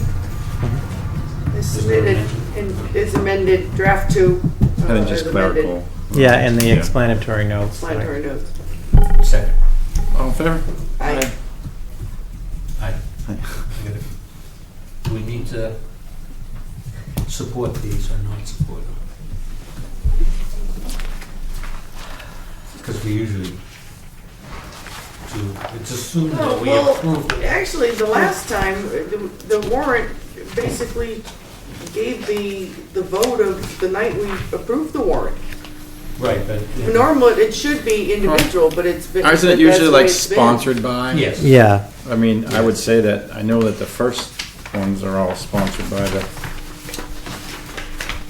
I mean, I'm still annoyed by that question the Yeah, other day, I know, and I I'm am more, too. I'm more fired up about it now that I'm thinking about it, so I hope it comes again. But, Oh, which question? why Did the Board of we, Selectmen approve it, and why didn't we? the last, Oh, And why did FinCom? Because did we FinCom, recommend it? because we pushed it to FinCom. FinCom, and FinCom had the But they- financials, and we but did they not. didn't get it till the 13th. I know, I know, no, you don't have to explain, Yada, just, yada, just, yada, just yada, yada. stuff to I fire me mean, up. do we need to do that, or? I don't, you know what, because I think there's, I don't. if I you don't- want. I don't believe in that. I mean, I we can put- put it to town meeting, and I think that's, we It's been- offer our own opinion. The You want me to last put- couple ones have shown the vote of when we've approved the warrant. So it's been 3-0, 3-0, 3-0, 3-0. Yeah, but there's no objections to any of these questions, so I would say that, yeah, voted to approve, or, I could put, I'll Rec- answer that question. Okay? what's that? Voted to, I'll answer that. voted to recommend Do you- to bring it do you to want me- town Yeah. meeting for their decision. so after the Yeah. colon on each of them, Board of Selectmen recommends 3-0 on the meeting date 10/3/17, because to Selectman Livingston's point, then people can refer to the meeting tape. Yeah, but I just think it's hypocritical to say we support it, because I voted against the tax thing after I got more information, where, I mean, so, that's, who cares what I say? Well, I mean, make your own well, opinion I think based on your own they're facts. misunderstanding what was even being said, you know, and I thought it was clear. The Board of Selectmen looked at it. We obviously didn't have a problem with the wording. I wasn't here that night, but historically, we didn't have the problem with the wording. And we moved to town meeting. And we basically agreed that this should be looked at, Mhm. and we agreed to send it to town meeting to see what they Which decide. basically then authorized FinCom to You look know, at it. but Anyways, I don't want let's to be belabor it at honest, 10. 45 minutes of town meeting was spent on why didn't we mail a warrant and the town moderator did not reel them in. Just saying. So, just so we're clear, so on all of them, it'll read Agreed. Board of Selectmen, recommends 3-0, meeting date 10/3/17. All right, so that's approved, right? Robert, do you have anything else? MBTA Railroad Project, Did you call the vote on the warrant? We did. yes. Okay, sorry. It was 3-0. Yeah, just, Um, well, I didn't know if you had fish. Just go!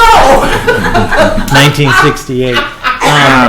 Real quick, on the MBTA Railroad update. The fence project They put is some ribbons on. is underway. Keolis removed vegetation today. There's going to be more removal. Bring a weed whacker? Well, they're gonna be the real big removal next Okay. Wednesday. The fence is in, meaning has been ordered. I want to thank DPW, Economic Development, Carla. It will be up within 2 weeks. Did we hire the 2 fence? weeks. Did we hire the fence company, or did they pick We somebody? did. Okay, good, We did. awesome. 2 weeks. That was 2 my weeks. concern. That it was. So that's the plan on. Well, clean that- up. On that piece.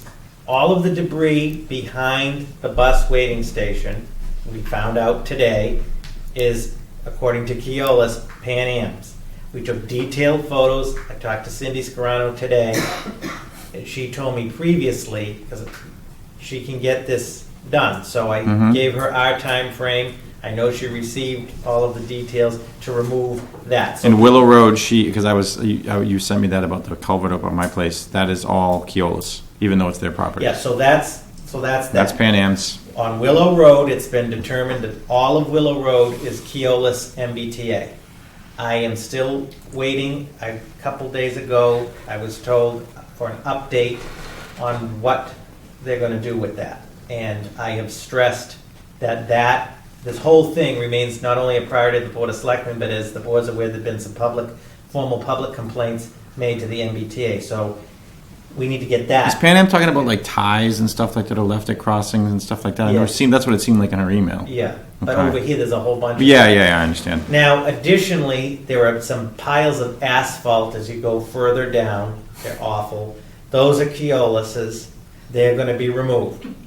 There has been some activity at the platform. There is a small fenced area that is Pan Am's that's ultimately going to be out of there. It's been organized. That's Cindy's Island, if you will. The rest of it is Keolis MBTA, and I'm waiting to, again, stress the same thing. There needs to be, we've talked about it at least locally, like screening, or that all needs to get organized. They have moved some stuff. They did reline the platform. They understand that the repainting of the platform is not a definition of interim improvements. This is where we need to get the delegation beating the drum too, on the platform. But that's separate. Well, if the board wants, and I mean, we have the whole trail, and they are, meaning I'm talking the MBTA, Keolis, and Pan Am, are moving in good faith. If the board wants, I can prepare, to your authorization, a specific letter with signature by the board, all three, further emphasizing this to MBTA, Keolis, and Pan Am. I have no problem with that. Sounds good to me. Yeah. So Because- moved. Squeaky wheel. Right. So we'll get that. I mean, I saw Pan Am's response on. Mhm. Let's see if they fall through. But Yeah. Yes. I just think, okay, so we'll do a letter, specific board letter, because, it seems like the communication is better with Pan Am. You got a response right away last week with that culvert thing that I forwarded to you, and then they've been out there every day since. yeah, And Pan Am has been the most responsive, but Yeah. Keolis, and I said to them today, I heard that. this has got to stop. Well, and Meaning- for the public, that's what it is. It's clean up that mess. Well, that's Pan Am's, and Well, then two- Pan goes to Pan Am. That's not us. That's the MBTA. 2 months ago, we had MBTA Keolis out here, 2 months ago, Mhm. behind the bus waiting station.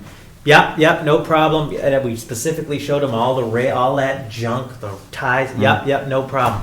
Today, and that's Pan Am's. So this has got to stop. And I've said that to We're all still waiting for an answer on Gary's little park over there, aren't we? The Yes, Lutheran Memorial Park? Yeah, that's who owns in that? that's in between Pan Am and MBTA legal. Oh God!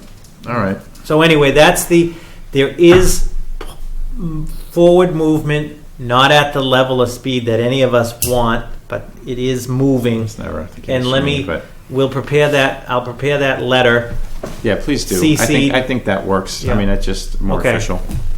and that I appreciate the board's time on these major things tonight. That completes my report. No. Selectmen's- Yeah, no. I gotta vote. No. I don't. I want to get everybody home, including myself. Make a motion to approve the Seconded. minutes from September 19th. It's 10:10. Janice starts throwing things. All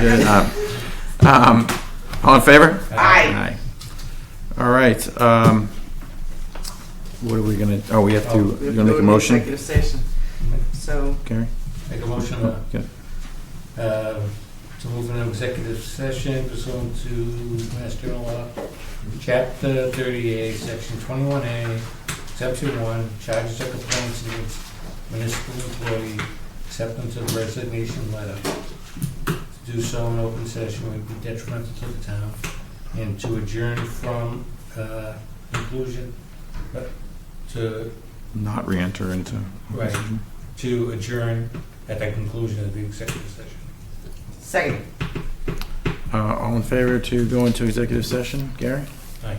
Janice? Aye. Chair says aye. We are in executive session. Good night, Thanks. everyone. Cool.